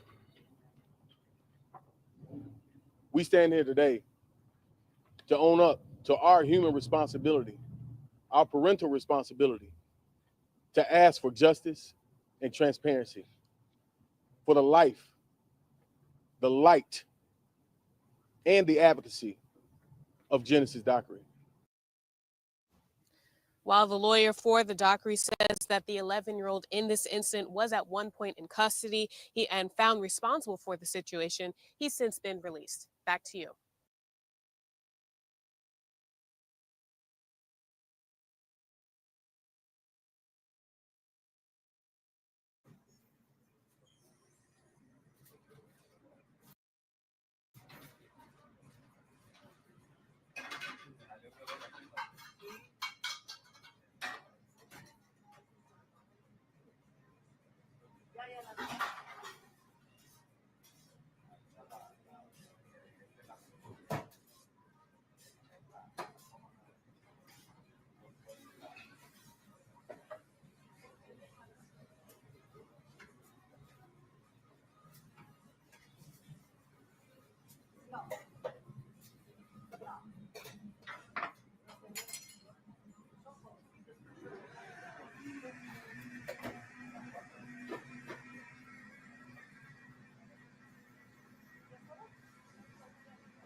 Watch breaking news on YouTube. Subscribe to ABC7 Chicago Eyewitness News.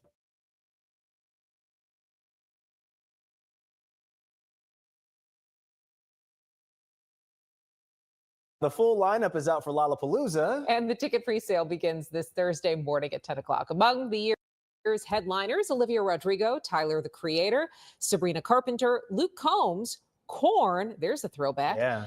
And as teased yesterday, Doechii.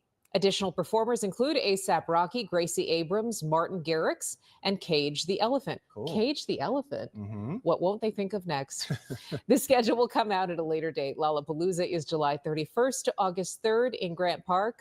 And I'm sure someone will at me about not knowing about the elephant. Oh, stop. It's the elephant in the room. Watch breaking news on YouTube. Subscribe to ABC7 Chicago Eyewitness News.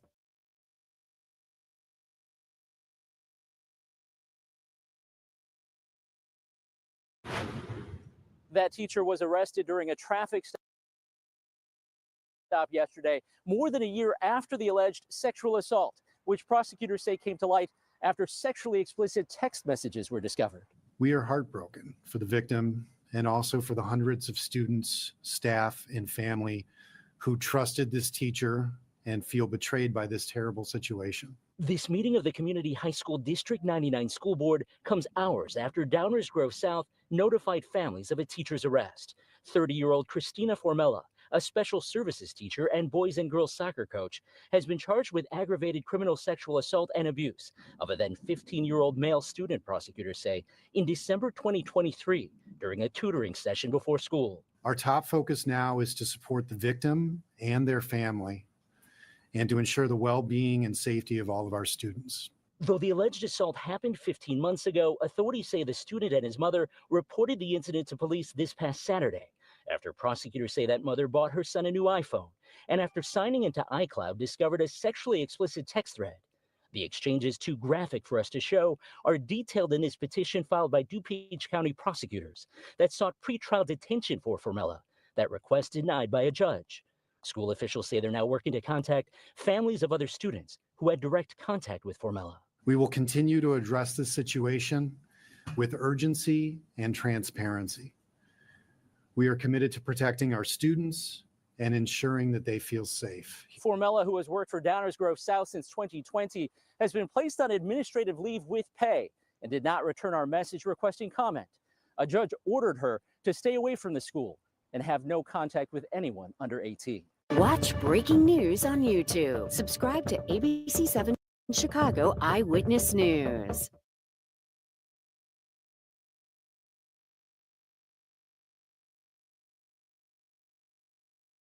Authorities are investigating the death of Gene Hackman and his wife, and they're offering a new timeline about when she died.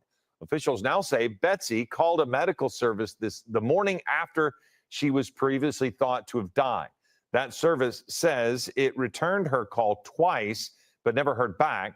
Hackman is believed to have died a week later from advanced heart disease with Alzheimer's complications. The timeline could be a factor because of the couple's wills.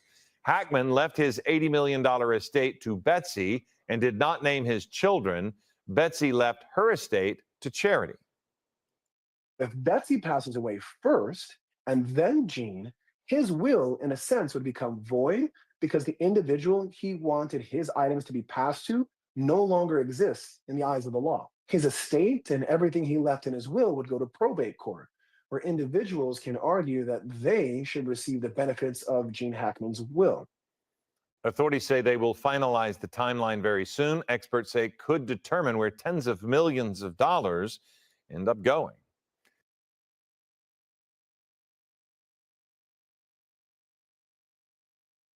We have a male down over here, possible gunshot. It was sometime after 2 a.m. when police officers found him lying in the backyard of a Lawndale apartment building, dead with a gunshot wound to the head. A 13-year-old boy, a student at Mason Elementary School. Mom came into the police station around 2 a.m. this morning, saying her son was missing. Officers went back to the area where the mom said her son was missing. I guess a family member told the mom where her son was last seen. Because no one called 911 to report the shooting, it is unclear how long the teen had been lying there. Until last September, when the city ended its contract with the gunshot detection company, the 1500 block of South Kildare was a shot spotter location, something alderperson Monique Scott repeatedly pointed out today. Speaking with my commander, he was like, you know, if my officers had shot spotter, we could have located him sooner, but we didn't. And they went off of whatever information that they gathered to find this boy. We don't know if his life could have been saved. Mourning the boy's loss is Krishawn Raspberry, who says the teen played touch football at the Park District just a block away from where he was found dead. He's not a bad kid. You know, I try to get the kids in the area involved in as much as they can be in terms of sports. And I literally just wanted the best for him. Watch breaking news on YouTube. Subscribe to ABC7 Chicago Eyewitness News.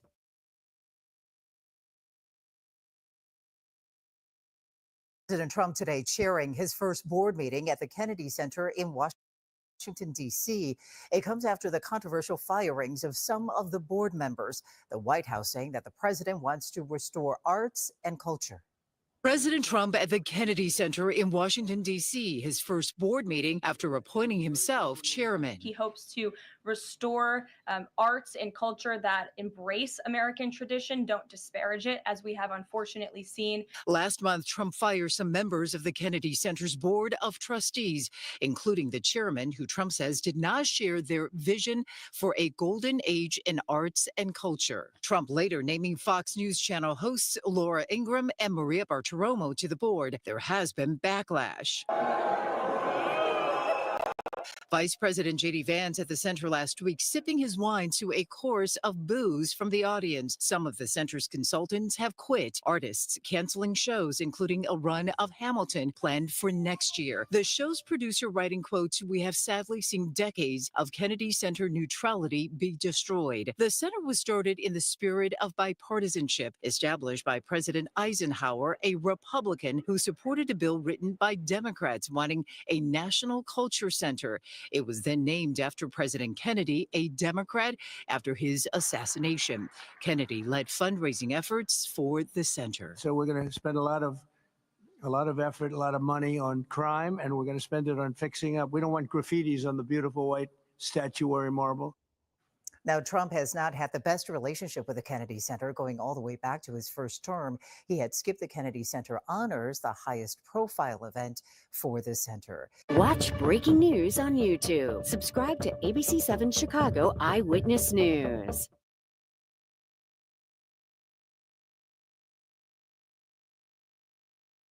So she's lifted her lamp by our Golden Shore for nearly a century and a half now. A French politician is calling on the U.S. to say bon voyage to the Statue of Liberty.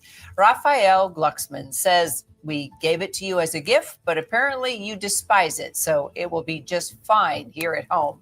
The politician's request was apparently triggered by President Trump's position on the Ukraine-Russia conflict. The French gifted the Statue of Liberty, as you know, to the U.S. back in 1884 and has become a beacon of freedom for all of us and all over the world ever since. Good morning, Tanya and Tehran. Chicago police said they were patrolling the area when they found the teenager laying on the ground. Investigators say he had a gunshot to his head. This is what the scene looked like. This is near 15th Street in Kildare in the Lawndale neighborhood. This was around 2 o'clock in the morning when they found him. Police say they are still working to find out if that's where the shooting took place. They're also looking into what may have led up to all of this. The paramedics were called to the area to treat the teenager, and he was taken to Stroger Hospital, where he later died. Now, so far, no one has been taken into custody. This is still a very active investigation. If you have any information, please give police a call. Watch breaking news on YouTube. Subscribe to ABC7 Chicago Eyewitness News.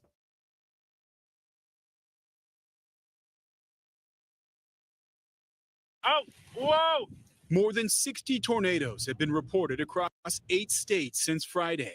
In Tylertown, Mississippi, the tops of these trees snapped off, homes completely destroyed. Farther north, the town of Taylorsville hit by this twister. Can you stand? You want to go back down? And in Elliott, first responders rescuing survivors trapped under debris after this home collapsed. In Arkansas, a high-end EF3 tornado with winds of 165 miles per hour tore a path of destruction through Cave City. This is my hometown, and just to see it the way it is just heartbreaking. It almost makes you want to cry. A confirmed EF3 tornado in Bakersfield, Missouri as well. Homes and businesses in the area severely damaged. And a similar scene in Wayne County. This man helped rescue his aunt from her home. She was trapped in that bedroom, only room standing left of this house. She was trapped in it. We got her out the window. In Talladega County, Alabama, an EF2 tornado with winds up to 120 miles per hour, tossing this empty school bus into the old Winterboro gym. The roof and many of the walls gone. Anita Owens' mother is one of at least 3 people who died in Alabama. Her daughter discovering the house was destroyed.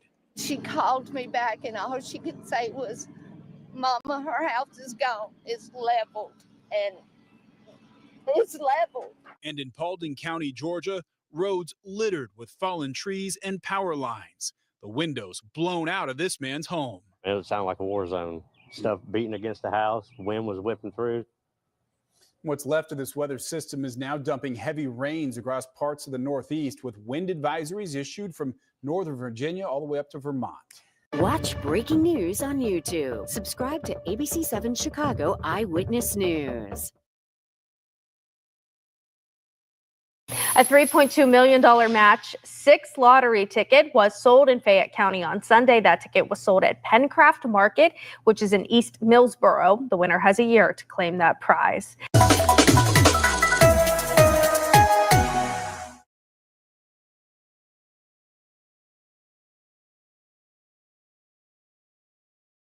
And we're learning about some new food options this season at PNC Park. Aramark unveiled 3 new menu offerings. First, the fried almond torte, which is funnel cake batter dipped, fried, and topped with raspberry sauce, icing, and burnt almonds. Then the Polish cannonball, which has egg noodles, kielbasa, cabbage, bacon, cheddar cheese, and herb crema dip. And the chipped ham empanada. This empanada is filled with barbecue chipped ham, cheddar cheese, and pickles. There will also be some new souvenir items like a popcorn bat, cotton candy mask, and a fastball souvenir cup. Pirates opening weekend begins Friday, April 4th, when they take on the New York Yankees in a 3-game series.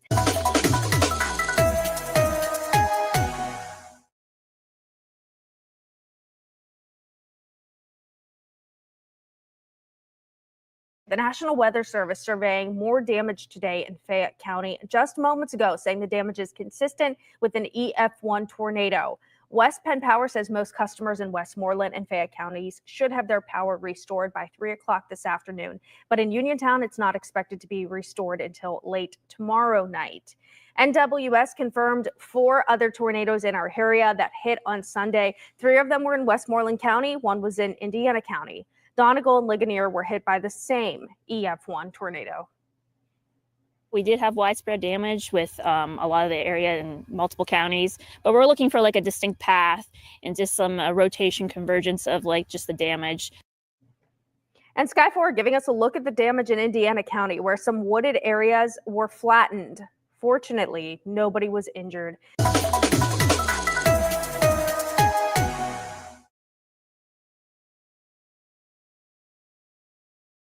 A man is being held in the Allegheny County Jail tonight accused of a carjacking in Homestead. Last night, officers responded to the intersection of Hayes Street and West Pine Way.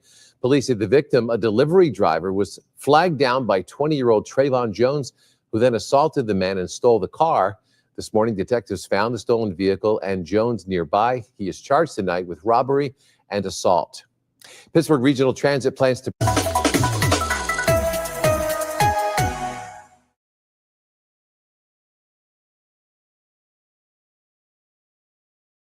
Also new tonight at 11, a man was flown to the hospital today after being hit by another driver on the highway. Police say the man was changing a flat tire on Route 22 in Smith Township, Washington County, when a 78-year-old woman hit him with her car. A medevac helicopter took the man to the hospital. Tonight, we're working to learn the victim's condition or whether the driver will be charged. State police are investigating.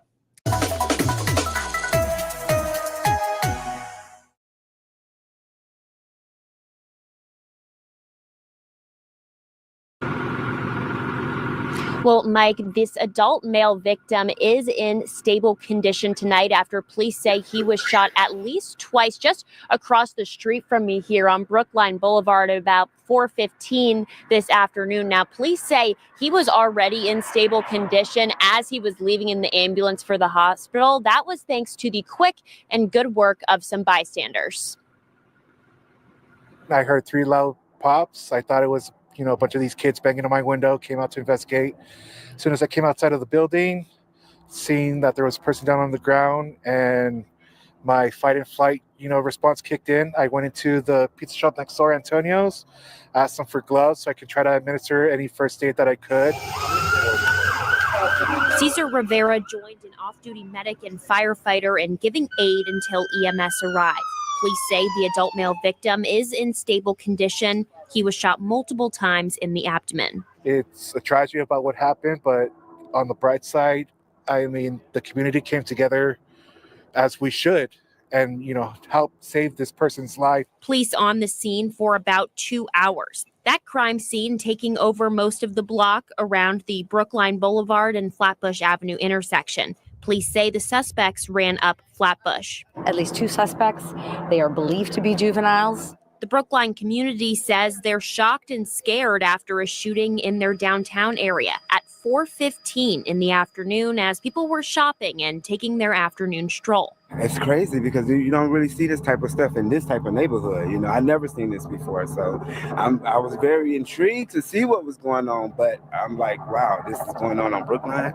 Yeah, that's scary. That's pretty scary. I ran a little bit, so I didn't know what was going on. Do you feel safe walking home by yourself? I don't really walk home by myself, but when I do, sometimes I do because I have a lot of friends here, but you never really know what could happen anymore here. Police are still searching for those 2 teenage suspects tonight, and the violent crime unit is investigating the shooting altogether. Reporting live in Brookline, Felicity Taylor, Pittsburgh's Action News 4.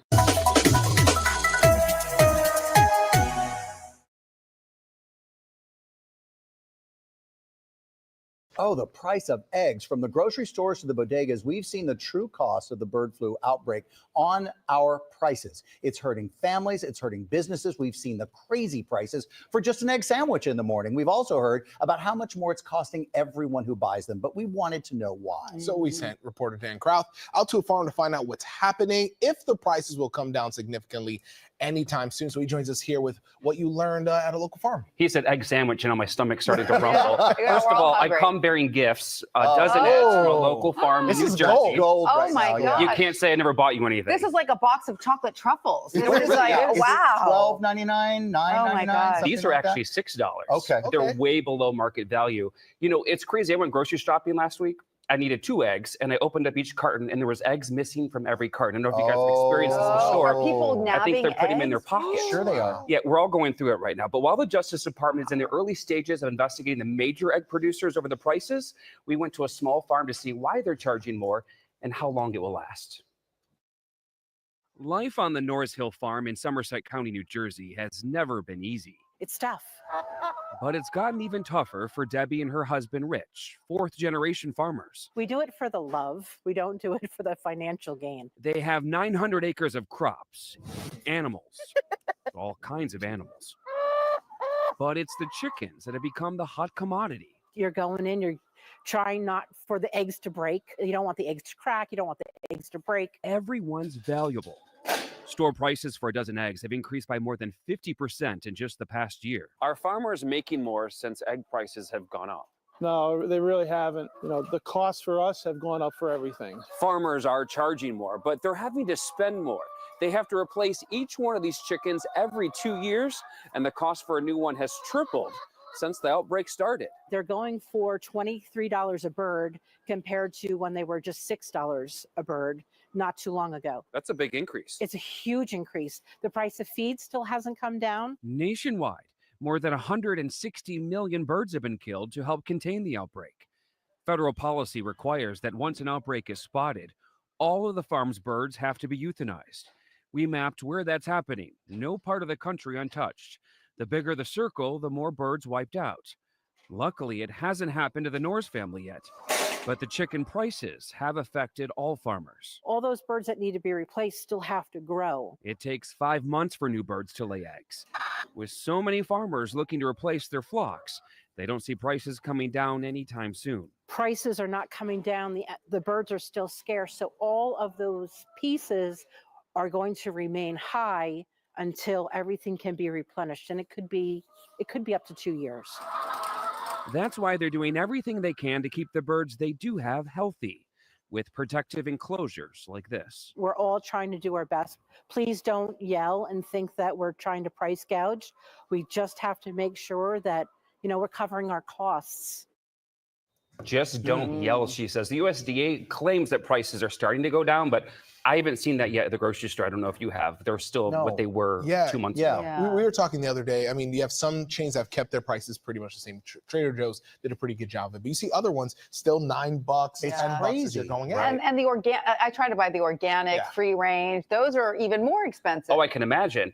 And what we do is we check the live auction prices for the new chickens, and they're still tripled the price. So it's not going I'm looking down. at that every day. Once those go down, I think we'll see it trickle down to the grocery store. Dan, tell me the way you came back with so many great stories. Tell me how you know what color egg a chicken is going to lay. Well, according to Farmer Debbie, she says that the color of the ear of the chicken is the color of the egg. And does it matter? Does a brown egg taste differently from a white egg? She says no, they don't. They don't taste To me, they do. You're making that up, I have to eat Pedro. brown That's all in eggs, your head. honestly. These are delicious, but you know what? Easter's coming too, where prices tend to go Oh, up. wow. But no one wants to color these because they're difficult. No, you got to eat these things. Make an omelet. Go Pedro. home with me. Thank you. Someone just saved about Pedro's taking all the 7 brown cents. eggs. Yeah, I just saved some money right here.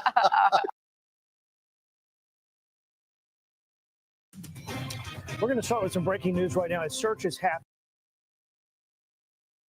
at this point in Fayetteville. This is along the Cape River. CBS 17's Harrison Grubb joins us live from the scene. And Harrison, what's happening out there? What have you been able to learn?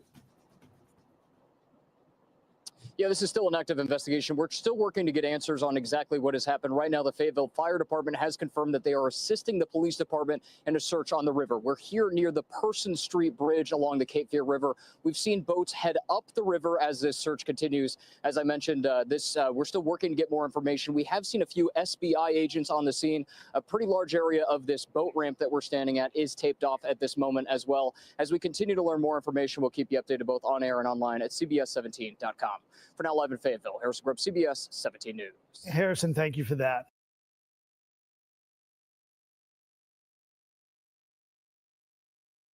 A jail drug bust. Tonight, a Wake County detention officer is accused of supplying contraband and selling drugs to inmates. Yeah, Devin Williams is facing a long list of charges, and tonight he is being held on a $2 million bond. CBS 17's Mariah Ellis is live outside the Public Safety Center with that. Mariah. Yeah, the Wake County Sheriff's Office tells us that Williams was actually working this morning here at this building just behind us at the detention facility. That's where they arrested him. They said this comes after an extensive investigation. A Wake County detention officer, 33-year-old Devin Williams, appearing before a judge Tuesday afternoon. Williams head down and with a phone in his hands. Providing contraband to an inmate is a Class H, carries 39 months maximum. The Wake County Sheriff's Office says they arrested Williams working during a shift at the detention facility connected to trafficking, possessing, and selling illegal drugs to inmates at the Wake County Detention Facility. A magistrate's order listing Williams' 6 felony charges that include trafficking of opium or heroin, providing contraband to an inmate, and possession of a controlled substance on jail property. Would you like me to appoint you an attorney? Not at the moment, sir. No, sir. Court documents specifically note Williams was in possession of more than 28 grams of opioids, 57 grams of synthetic cannabinoids, 1.5 grams of fentanyl, and buprenorphine, a medication commonly known to support opioid withdrawal. Wake County Sheriff Willie Rowe later sharing in a statement saying, quote, "As soon as we were made aware of these allegations, we took immediate action and launched an investigation," adding, "We will not tolerate any conduct that compromises the safety of our community or the integrity of this office. We will continue to take all necessary steps to ensure the security of our facility." Your bond is currently set at $2 million and no contact with any inmates of the Wake County Jail. Either side wish to be heard on the bond. Our state would ask you to leave it where it is. The Sheriff's Office says Williams has worked with the agency for 2 years. The 33-year-old currently held under a $2 million bond. Now, we also saw what appeared to be either friends or family of Williams who were also in that courtroom today. They left with tears in their eyes. Deputies say this is an ongoing investigation. And Raleigh, Mariah Ellis, CBS 17 News. All right, Mariah, thank you.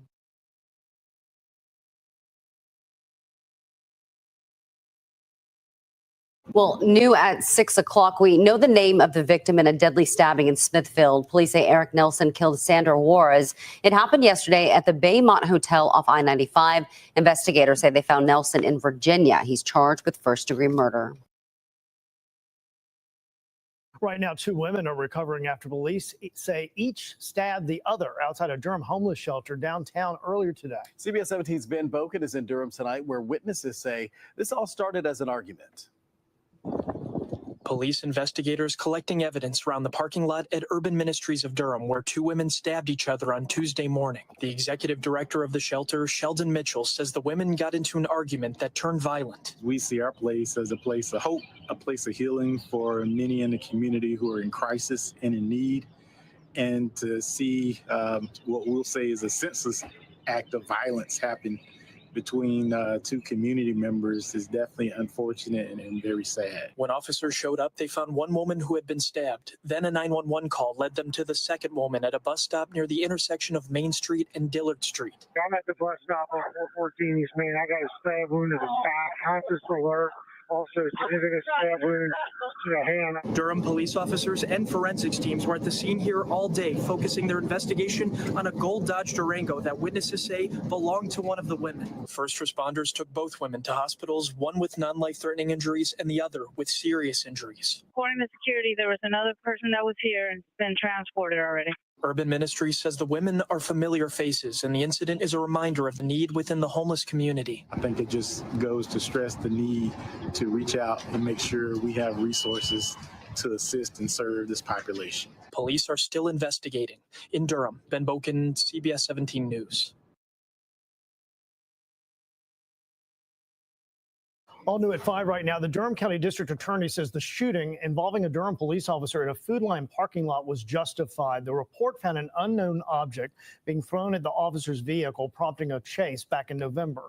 During the chase, the suspect fell and pointed a weapon at the officer. After refusing to drop the weapon, the officer shot the teen. The district attorney says the evidence from this investigation establishes that a reasonable officer in McQueen's position would believe that he was in danger of imminent deadly physical force. Crews say they're switching to recovery mode for a 7-year-old boy in Franklin County. Yeah, investigators say the child went missing in the Tar River behind Hodges Road. It happened around 5:30 last night. CBS 17's Baron James joins us live tonight. And Baron, the family says the boy was playing with a group of children before he fell into the river, right? Right, Russ and Angela. In fact, not only was the little boy playing with other children, but there was also, I've learned from Franklin County Emergency Management, adults on the scene, including one man who jumped into the river to try to rescue the little boy some 23 and a half hours ago. I'm just praying that they find him. Just can't wait to see his face again. Shabardis Alston tells me she and her family are praying for a miracle for her 7-year-old cousin, missing after falling into the Tar River while playing with other kids Monday afternoon. I've been holding my tears in. I'm trying to be strong for the family. It's hard, but we know God is still faithful. He's a miracle worker. Unfortunately, I think we're more looking into a recovery operation at this point. We hope that it's still a rescue operation, but in reality, it's looking more like a recovery effort. But that's not lessening our passion to try and find closure. Specialized dive teams are using underwater drones, sonar devices, as well as aerial drones and boats to really take a systematic approach to searching the murky water. The current increases and makes it faster. It poses a hazard to not only the victims, like in this situation that caused all this to begin with, but our personnel working on the water. The highly trained crews resumed the search on land as well as back in the river around 9 Tuesday morning with double the resources they had when they paused efforts Monday night. According to Franklin County Emergency Management, they spent 7 hours searching 300 yards in 12 to 15 feet deep, dark, and cold water. We can't thank you enough. We appreciate every hour, every second, every minute that you all are working, trying to find him, going to find him. I'm not going to say try because I believe you all are going to find him. Emergency Management plans to continue searching until 6 tonight and returning tomorrow morning around 8 o'clock with additional resources in this now recovery operation for that little boy. We're live in Franklinton. Baron James, CBS 17 News. Certainly a very sad situation. All right. An 82-year-old man connected to a 1979 murder in Moore County is now in custody. And Moore County deputies, along with Maryland police, arrested Roger Brown at his home in the Pinehurst Trace community. Brown is charged in the death of Catherine Donahue. She was 31 when her body was found in a parking lot in Maryland. Brown, who lived in Maryland at the time of the murder, is facing first-degree murder and rape charges. New at 6, DNA evidence is providing some answers in a cold case involving a man from Pontiac. Anthony Gully went missing back in 1994. Now, we now know remains found in Canton, Ohio in 2001 are his. Demand Fernandez is live in the newsroom with more on this case. Demand? Yeah, investigators are calling this a bittersweet announcement, Karen, but some relief knowing the decades-long mission to identify Anthony Gully is now closed. It was during a press conference in Stark County, Ohio today that investigators revealed advancements in DNA technology, including investigative genetic genealogy, ultimately helped them identify the remains of Anthony Bernard Gully. He was a young father when he was reported missing in Pontiac back in 1994. Family members had grown worried when the 24-year-old at the time didn't show up for work. It was in December 2001 when skeletal remains were found in Canton Township, Ohio. Yet over the years, detectives still had challenges officially identifying the remains. 2 years ago, investigators were able to develop and release a clay facial recognition of Gully, and with help from the Bureau of Criminal Investigation, they were able to develop leads that ultimately helped identify Gully. Police say Anthony Gully was a homicide victim. He was shot in Pontiac. His remains were driven to Akron, Canton, Ohio area. Mr. Gully was a homicide victim with a projectile wound that was determined to be from a bullet. We used all the tools at our disposal on this one to crack the case: traditional detective work, facial reconstruction, DNA analysis. Investigators say a nonprofit DNA Doe project also helped in this investigation. The sheriff also said Gully's family in Pontiac was also interviewed and instrumental and significantly helped in this investigation.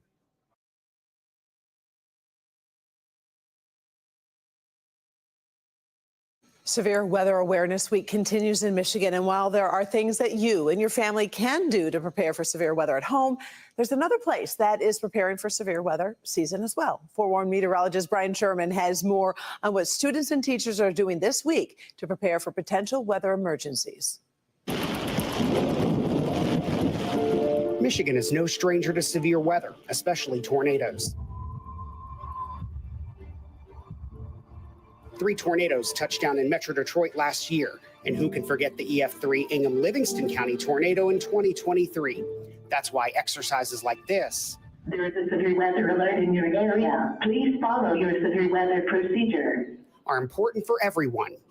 And then we just have those conversations about when we're in class, we stand up, we don't worry about our Chromebooks, we don't worry about our chairs, we just exit the classroom and get into the hallway as quickly as possible. Students and teachers at Barnes Elementary participated in their statewide tornado drill a few days early last week. But severe weather safety is embedded into the curriculum used in the classroom. We do reports on extreme weather, so they're very interested in it, so they are very knowledgeable by 4th grade, especially with the weather opportunities. And it's a little bit scary, so that's why we talk about it. And despite some students being a little scared, faculty and staff say it's important to train for emergency drills like tornado drills. You could see how they shuffled them out really quick. The kids knew exactly what to do. Even some of our students that sometimes have a difficult time following directions, they knew exactly what to do because we practice it so much for them. Severe weather doesn't just happen here at school, but it can happen outside of school too, whether they're at home or in the mall or in a restaurant with their family, and they'll know exactly what to do should they be out in public somewhere or at home. They can take care of themselves and they can tell their families, this is what we've learned at school. This is how we can be safe. When a tornado warning is issued, we tell you to go to the lowest floor of your home, such as a basement. If you don't have a basement, go to the interiormost portion of your home, such as a bathroom or interior closet. The same premise applies here in schools. We bring kids out of the classrooms into the hallways, keeping them away from windows, putting as many walls between them and the outside world as possible. The skills the students are practicing during the statewide tornado drill will keep them safe, whether they're here at school, and protect you and your family if severe weather develops when kids are at home. Practicing our severe weather safety skills at Barnes Elementary and Flat Rock, Wayne County. I'm forewarned meteorologist Brian Sherman, Local 4. All right, guys, here we go. All right, thank you, Brian. We do want you and your family to feel prepared if severe weather hits. So make sure to join us Thursday night on Local 4 Plus for Severe Weather Awareness, the special. We are going to cover the first steps that you should take if your home is damaged in a storm. Also, tips to ease those anxious pets and how you can get involved in tracking severe weather. It's all streaming Thursday night at 8 on Local 4 Plus and clickondetroit.com. Local 4 News starts now with a breaking news alert. And we start with finally back on Earth, taking a live look here right now at the space capsule carrying NASA astronauts Sunita Williams and Butch Wilmore. After more than 9 months on the International Space Station, the stranded crew just splashed down off the coast of Florida. It happened just 2 minutes ago. We're talking about just off the area off of Tallahassee. We're going to try to bring that video of that splashdown as soon as we're able to turn that around. But obviously just a momentous time these past few 10 to 12 minutes. I was just watching as it was progressing through the atmosphere. Yeah, nothing anticlimactic about it. I mean, they were up there for more than 9 months. It was supposed to be, I believe, an 8 or 9 day mission. And yeah, some things went wrong. And so they had to basically stay up there for a lot longer than expected. So they were having helium leaks and thruster malfunctions. That's what happened with that original vessel that they were on. So NASA made that decision to essentially have them up there and be part of the crew for those 9 months so they can get them down safely, like we are witnessing right here. Here is that splashdown right before it happened. You see there's 4 parachutes there, and then bam, right there in the water. And that's exactly what they wanted to happen. That is because exactly what they before wanted. it happens, they were explaining how at that orbit around the Earth, they're traveling at some 17,000 miles an hour. It is obviously a crazy fast speed where then it picks up more speed. And then the heat, when you enter the atmosphere, gets up to 3,000 degrees Fahrenheit. And I was looking at the quote to-do list, and they said for them to put their iPads away, to strap their belts in, and to put the visors down, which I thought, oh, that's interesting that they have to tell them to put their iPads away. But, you know, you Follow got the instructions. Okay, make sure your phone is in, airplane mode. You want to make sure it's in Well, there. that's the undocking, that moment that Okay. happened too, because we were able Oh, to very get some cool. of that footage too, because I mean, Fascinating. it really is. I just don't think you can ever get enough when you start, doing these stories about the space exploration. And also, like you said, Ty, some of the problems that they run into, you have to give these men and women credit for really being so versatile to be able to handle these Well, as problems. astronauts going up into space, they always know that anything could come their way as part of their training. I mean, when you're told it's going to be an 8-day mission, you know that anything could go wrong. I mean, you're going into space. There's so many things that can happen. And some of those things did happen. And of course, they had to stay up there a lot longer than that. But the good news today, they're back home safe. Now they have to do all the things they have to do now they've returned to Earth. I mean, when you're in space for 9 months, that's no your joke. body There's a lot physically and I'm sure emotionally and mentally too that you've gone through. So we're going to be following them on that part of the journey. Yes, starting our 6 o'clock with that live story. Access denied. The mom accused of abandoning her 3 children for years inside a Pontiac home has her phone access revoked. Now that comes after prosecutors say Kelly Bryant called the caregiver of her children some 20 times. Thanks everyone for joining us. I'm Karen Drew in for Kimberly Gill tonight. And I'm Ty Steele. The judge's decision late this afternoon comes as Bryant sits in that Oakland County jail. So far, she's been unable to post that $50,000 cash bond. Let's go live now to Shante Passmore in Pontiac with the very latest. Good evening, Shante. Yeah, good evening, Ty and Karen. You know, the court hearing, very brief. The judge said she found it baffling that Kelly Bryant reportedly enlisted the help of other inmates to call the children's caregiver on her behalf. Now, tonight, she's setting the record straight on what she expects moving forward.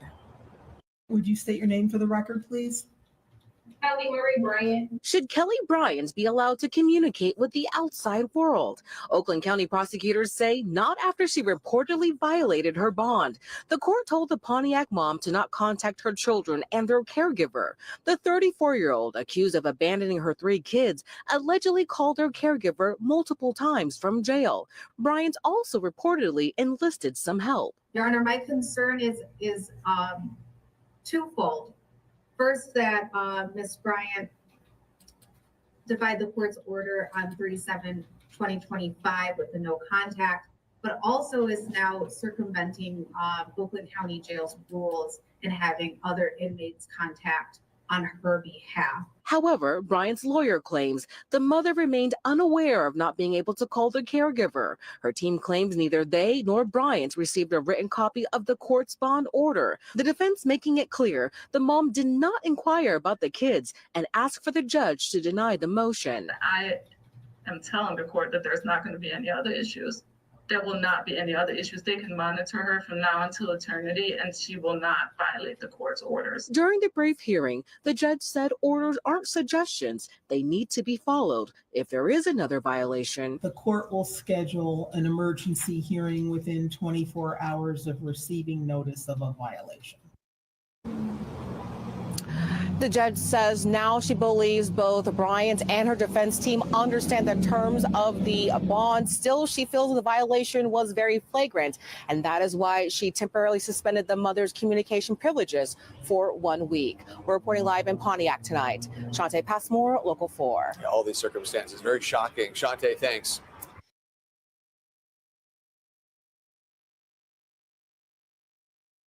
Now to the latest on the deadly situation in Trenton we told you about yesterday morning. We're told police found a man shot dead and a woman badly hurt during a welfare check at a house on Elmhurst Drive.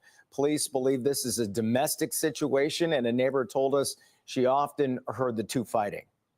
A lot of aggression, and we did hear arguments. Police did tell us they found several guns inside the home. Still unclear who shot the man. We will keep you updated as police investigate this. Tonight, a bold attempted car theft in Southfield leads to the arrest of 4 men. And this is shedding light on a possible organized auto theft ring. Thanks for being with us tonight at 11. I'm Ty Steele. Good evening. I'm Karen Drew in for Kimberly Gill. Want to show you this. This is body camera footage that we were able to obtain just a few hours ago as the Southfield police released it, and it shows that exact moment. Police arrested 4 men. 2 have since been charged. We're talking about James Harris and Tyree Pitts. Now, 2 others have also been arrested but are yet to face any charges. Police say this is yet another example of the ongoing battle against auto theft in the area. Pamela Osborne has more on these arrests and what comes next. The Southfield police chief says car thefts have reached a crisis level in Southeast Michigan and the country at large. It's a multi-million-dollar industry, and in Southfield, he says, they're uniquely positioned and trained to respond. Take a look. Someone just tried to break into my car, and I'm tired of this. Where did this happen at? I live on Berkshire Drive. It was 3:30 Thursday morning when a Southfield woman noticed a strange man lurking around her Dodge Charger. She called 911. Responding officers observed a suspect running from the location on foot to enter a white 2015 Mazda. This is dashcam video of the chase, but it wasn't the only car police were after. A stolen green Ford Fusion seemed to be moving in unison with the Mazda. The stolen Ford Fusion was the lead vehicle as the white 2015 Mazda followed from behind. The Fusion stalled out in the chase. The people inside ran off. The people in the white car kept going until Southfield police used a pit maneuver to stop them. Get out of the car with your hands up. Inside, police found gloves and ski masks. We believe is that this is a organized car theft ring. Certainly, when you look at the items that they choose to commit their crimes in. Tyree Pitts was the 21-year-old behind the wheel of the Mazda. He and another man, 18-year-old James Harris, both from Ypsilanti, were arrested and charged. An 18-year-old from Atlanta and a 17-year-old from Detroit were also taken into custody. Chief Alvin Barron tells us there were no injuries, and that, he said, is due to training. They are well aware of the dangers that police chases cause to the greater public. So he says many of his officers are trained in these pit maneuvers, surveillance, other techniques so that they can either stop these guys before they start off on a chase or in that chase quickly. The 2 men I mentioned in my report are due back in court later this month. I'm Pamela Osborne, Local 4.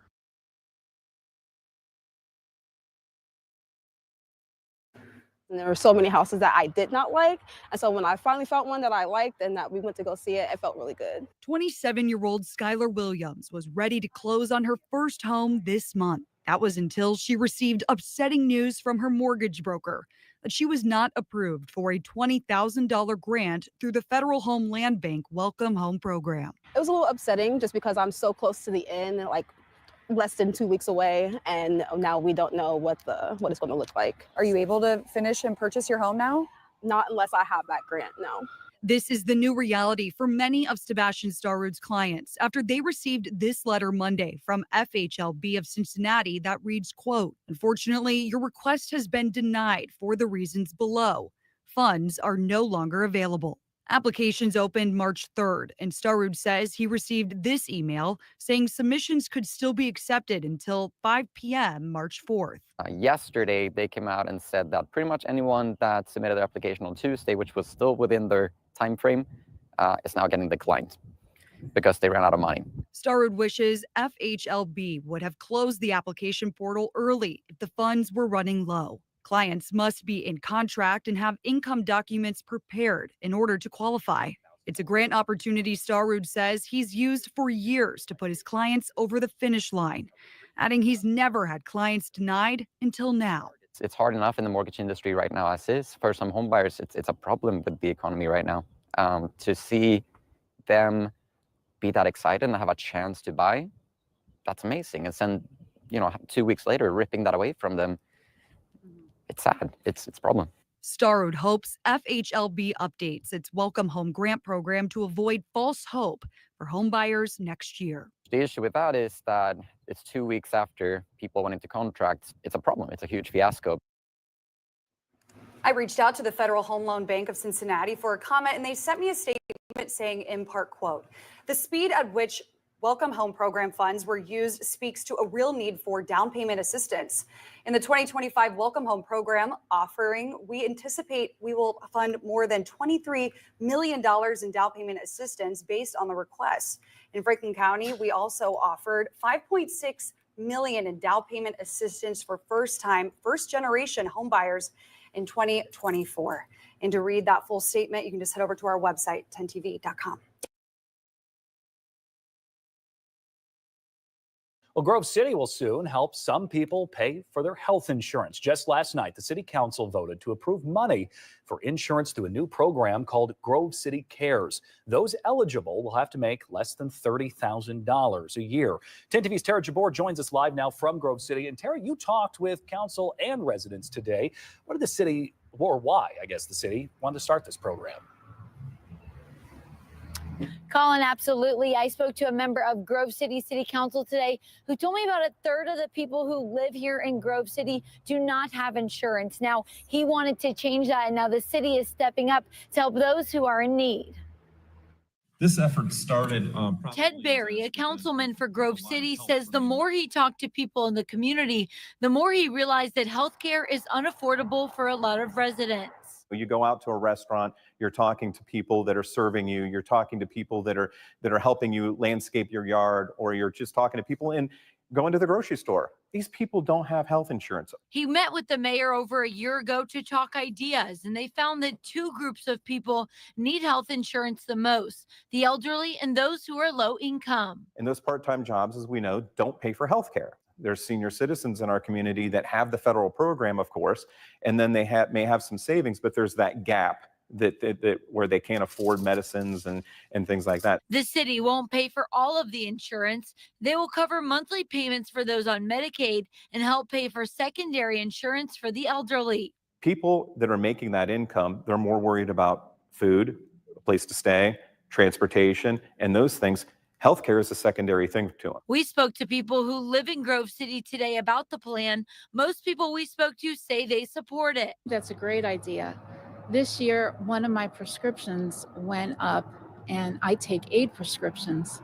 One of them cost over $400. Health insurance should not be something that we have to worry about in a country that is supposed to be free. It would be awesome. I mean, because I make under $30,000 and I have to buy my own medicine. Barry says he hopes the program changes people's lives, but he knows that not everyone supports it. What would you say to people who live in Grove City that don't support this program and don't want to pay for other people's health insurance? As a society, we come together and we try to help out each other and lift each other up. Now, the city has not yet determined how much money they will allocate towards this program. They're forming a committee to figure that out. Reporting live in Grove City, Tara Jabor, 10 TV News.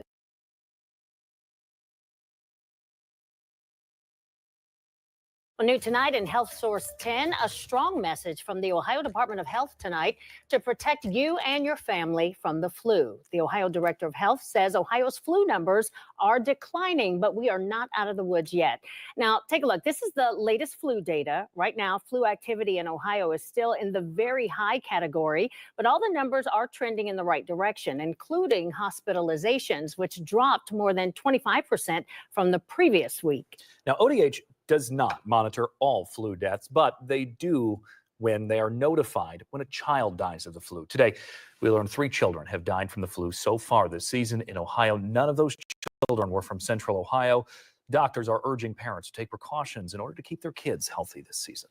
We encourage everyone to get an annual flu vaccine and to take this illness seriously. And he says, in addition to getting vaccinated, there are 3 simple things you can do to keep yourself and others healthy. Stay at home if you're sick, for one. Now, cover your coughs and sneezes. Also, wash your hands.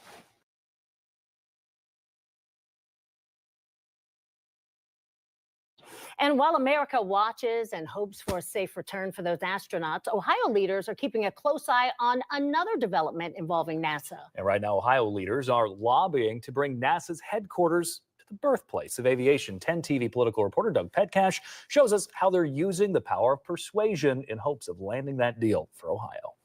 Whether it's going to the moon or exploring Mars, humans have long had a fascination with space. That goes for kids and Ohio leaders.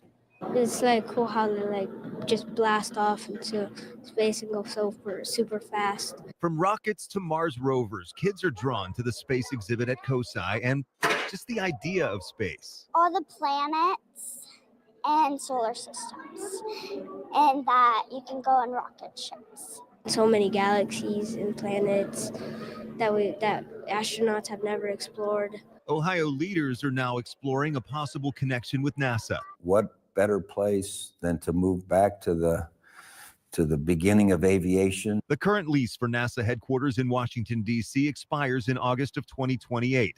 Ohio state and federal leaders are lobbying to make the birthplace of aviation the HQ's new home. NASA Glenn is involved in all of the different 6 missions, both aeronautics and the space side of things. Governor Mike DeWine and Lieutenant Governor Jim Tressel wrote a letter to President Trump urging him to locate NASA headquarters at NASA Glenn Research Center in Cleveland.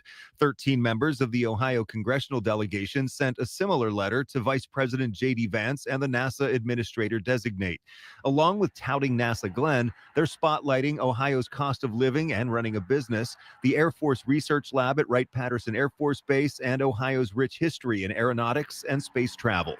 You think about all the great folks who have been in space from Ohio. You know, I don't know if anyone has the tradition that we have. In this interview you'll see only on 10 TV, Tressel says the Ohio community and workforce would benefit. The people that would be working at a facility like that are just outstanding people doing things that we need. Just to be clear, this is all about NASA headquarters, not the launch pads. No, we wouldn't be shooting off rockets, but we'd be testing things to make those rockets more efficient. NASA says it took its orbiter mission about 7.5 months to get all the way to Mars. We'll see if it takes that long for a decision to be made about where NASA headquarters will be. At COSI, Doug Petcash, 10 TV News. Well, new at 5, there's a bill in the Ohio House aimed at keeping children from viewing pornography online. It's House Bill 84, and it's known as the Innocence Act. That bill would require any person to verify their age to access pornographic websites. It would also make it illegal for anyone under the age of 18 to view them. Now, this bill was first introduced in 2023, but during a House committee today, the bill's sponsor says this is a bipartisan bill aimed at updating language already inside Ohio Revised Code. Video rental stores, which are sort of a relic of the past now, but they had the same sort of age protection measures for minors that to make sure that they couldn't access this content in video rental stores. And we're simply taking that same piece of the ORC into the 21st century. And right now, this bill is in the House Tech and Innovation Committee.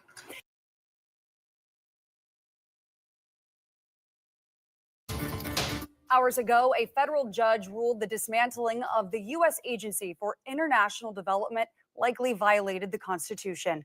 The ruling also blocked billionaire Elon Musk's Department of Government Efficiency from making further cuts. U.S. District Judge in Maryland ordered the Trump administration to restore email and computer access to all employees of USAID, including those who were placed on administrative leave. The lawsuit singled out Musk as a defendant. Lawyers for USAID say employees and contractors had requested the order.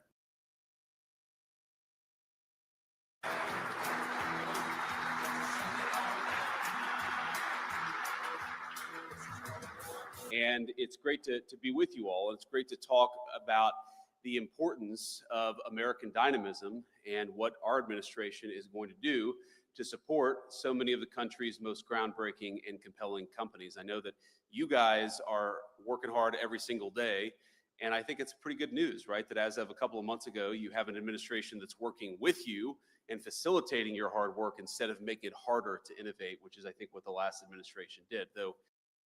And let me put it simply. While this is a well-intentioned concern, I think it's based on a faulty premise. This idea that tech-forward people and the populists are somehow inevitably going to come to a loggerheads is wrong.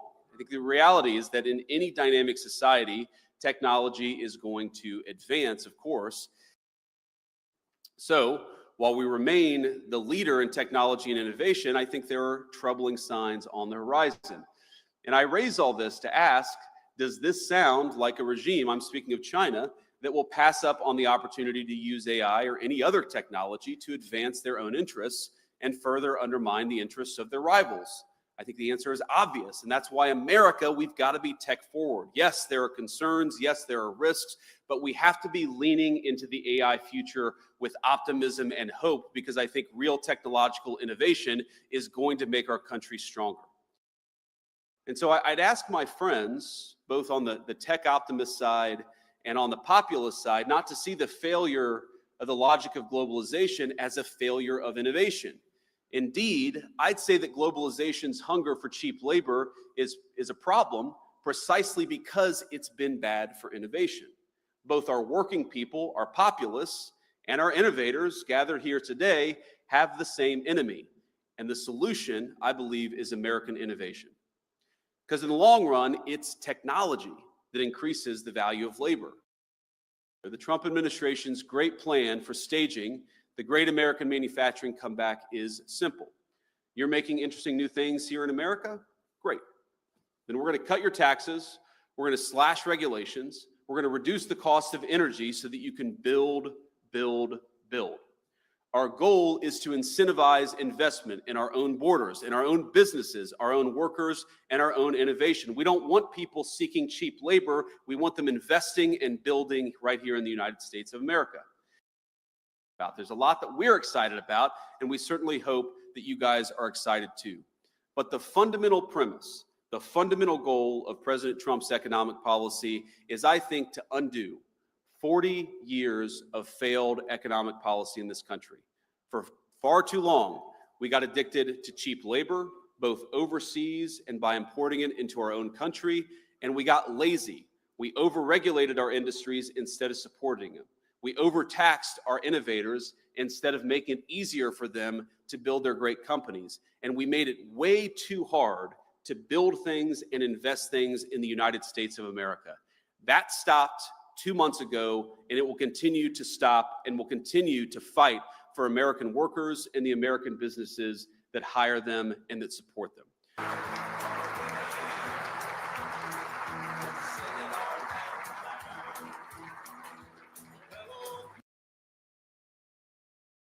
Here on your Wednesday morning, and new overnight, police are investigating a deadly shooting in the Powellhurst Gilbert neighborhood. They tell us a man was killed just after 10 o'clock last night near Southeast 136th and Powell Boulevard. It's not clear right now if police are searching for any suspects. The Deschutes County Sheriff's Office says a Seattle ski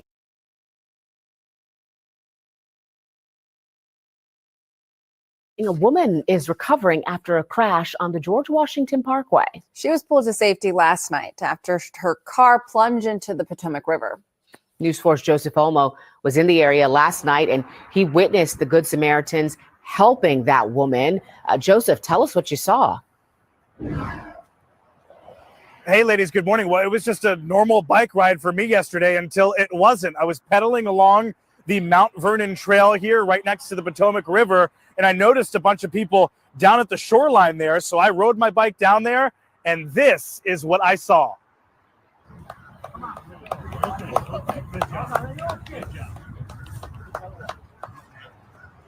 That's a Jeep quickly sinking in the Potomac River, and its driver being rescued, pulled to the grass here by a rope. Onlookers applauding, you just heard there, as they watched this intense moment unfold. It was very quick, guys. Within just seconds of that woman being pulled to safety, the Jeep was already fully submerged. Now, we understand she is okay, though I can tell you she was definitely shaken up and was transported to the hospital for evaluation. There was nobody else in the car, thankfully. Just one heck of a scene here. And then police boats arrived moments later to get that Jeep out of the water. Let me come back out live if you guys don't mind, because this is what disturbs me as somebody who uses the Mount Vernon Trail quite a bit. And I'm certainly not the only one. This is a busy biking trail, running trail, and walking trail. It's just how close it is sometimes to a highway, and there's zero protection. Here's the trail, little patch of grass right here, and then the 2-lane GW Parkway with cars whizzing by at 40, 50 miles an hour. it begs the question, why isn't there anything separating the roadway from the bike trail here along the GW Parkway? It's a question we will certainly be asking. And I'll tell you, I don't use this word lightly, ladies, but this was certainly a miracle that nobody was hurt or even killed because of how busy this trail is in the afternoon on a spring day. There are bikers and runners everywhere, and it was just the timing that, that really helped out here in not making it any worse. Back to you. Joseph Omo reporting live right there along the Potomac River. Joseph, thank you so much. The massive raid took place in just the past 24 hours, and the charges range from racketeering to murder. Eyewitness News reporter Rob Hayes is live in downtown LA. Joins us now with some of the details. Rob. Yeah, it sounds like the Crips have been crimped. The FBI announcing that they made a sweeping bust of the Rolling 60s Crips gang, but are still looking for its longtime leader. Now, here's some Air 7 video from earlier this morning showing some of the alleged gang members being processed in tents at the FBI's Los Angeles office. Search warrants executed at 6 different locations today. Hundreds of agents and officers arresting 10 people. In all, 19 have been indicted. 4 were already in custody, so at least 5 more arrests are expected. But the search is on for the man they say has been heading up the local Crips gang for decades, Eugene Henley Jr. Investigators say he's been painting himself as an entertainment executive who's been giving back to the community with various charities. But they say in reality, he's a violent criminal, the leader of the Crips with a long list of crimes on his resume. The facts alleged in the complaint paint a very different picture. It is one of a murderer, a thief, a liar, and a cheat, and the criminals that enabled him. For example, Mr. Henley engaged in a murder of a musician signed to his label in 2021 and dumped the victim's body in Las Vegas off of the I-15 freeway. Now, here's one more look at Henley. Again, he's on the loose. If you know where he is, you are urged to call the FBI. Now, prosecutors say right now Henley is charged with racketeering conspiracy, which carries a 20-year prison sentence, but that other charges may follow. Reporting live in downtown LA, Rob Hayes, ABC 7 Eyewitness News.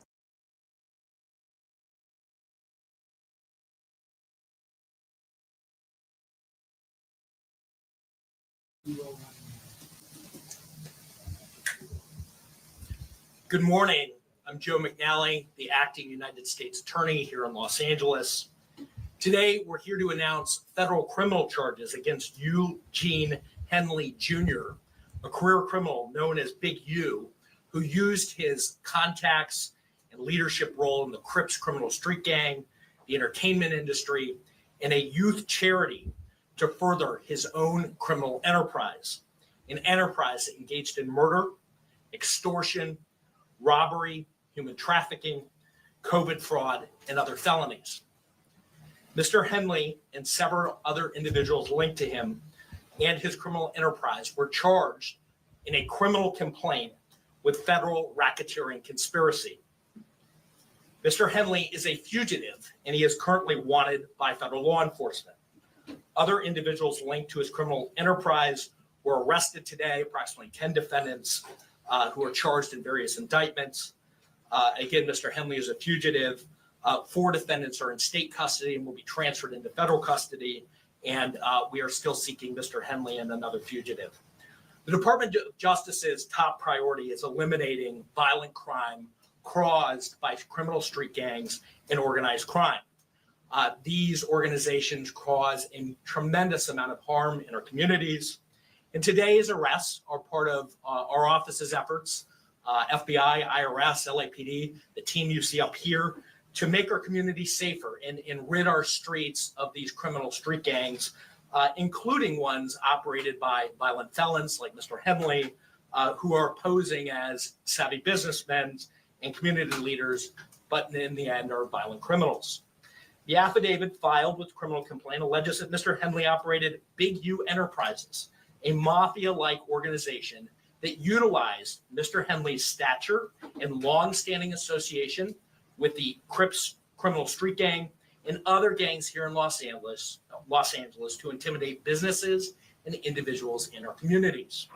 I want to stress that the allegations here in the complaint are allegations only, and the defendants are presumed innocent until proven otherwise. Let me talk a little bit about Mr. Henley and the street gang here. As I said, Mr. Henley is a widely known leader within the Rolling 60s. He rose to prominence in that gang decades ago, and he has since been a fixture on the internet talk shows and podcasts, all things that law enforcement have looked at closely as part of this investigation. He has maintained the image of an entertainment industry entrepreneur running a music label and of somebody who gives back to the community here in Los Angeles, funding a South LA-based charity, Developing Options, which purports to help at youth risk escape gang life and escape the perils of gangs in high crime areas. The facts alleged in the complaint paint a very different picture. It is one of a murderer, a thief, a liar, and a cheat, and the criminals that enabled him. For example, Mr. Henley engaged in a murder of a musician signed to his label in 2021 and dumped the victim's body in Las Vegas off of the I-15 freeway. He then attempted to evade and obstruct the investigation into the murder, including ordering witnesses not to speak with law enforcement. Henley's criminal enterprise also engaged in other crimes, including transporting prostitutes across state lines, extorting strip clubs, marijuana dispensaries, and other businesses, and fraudulently applying for COVID loans in the form of a business relief loan. On that application, Mr. Henley falsely stated that his music label, Unique Music, operated at a $200,000 profit in 2019 and was entitled to government assistance, despite the reality that the company had operated at a loss and was in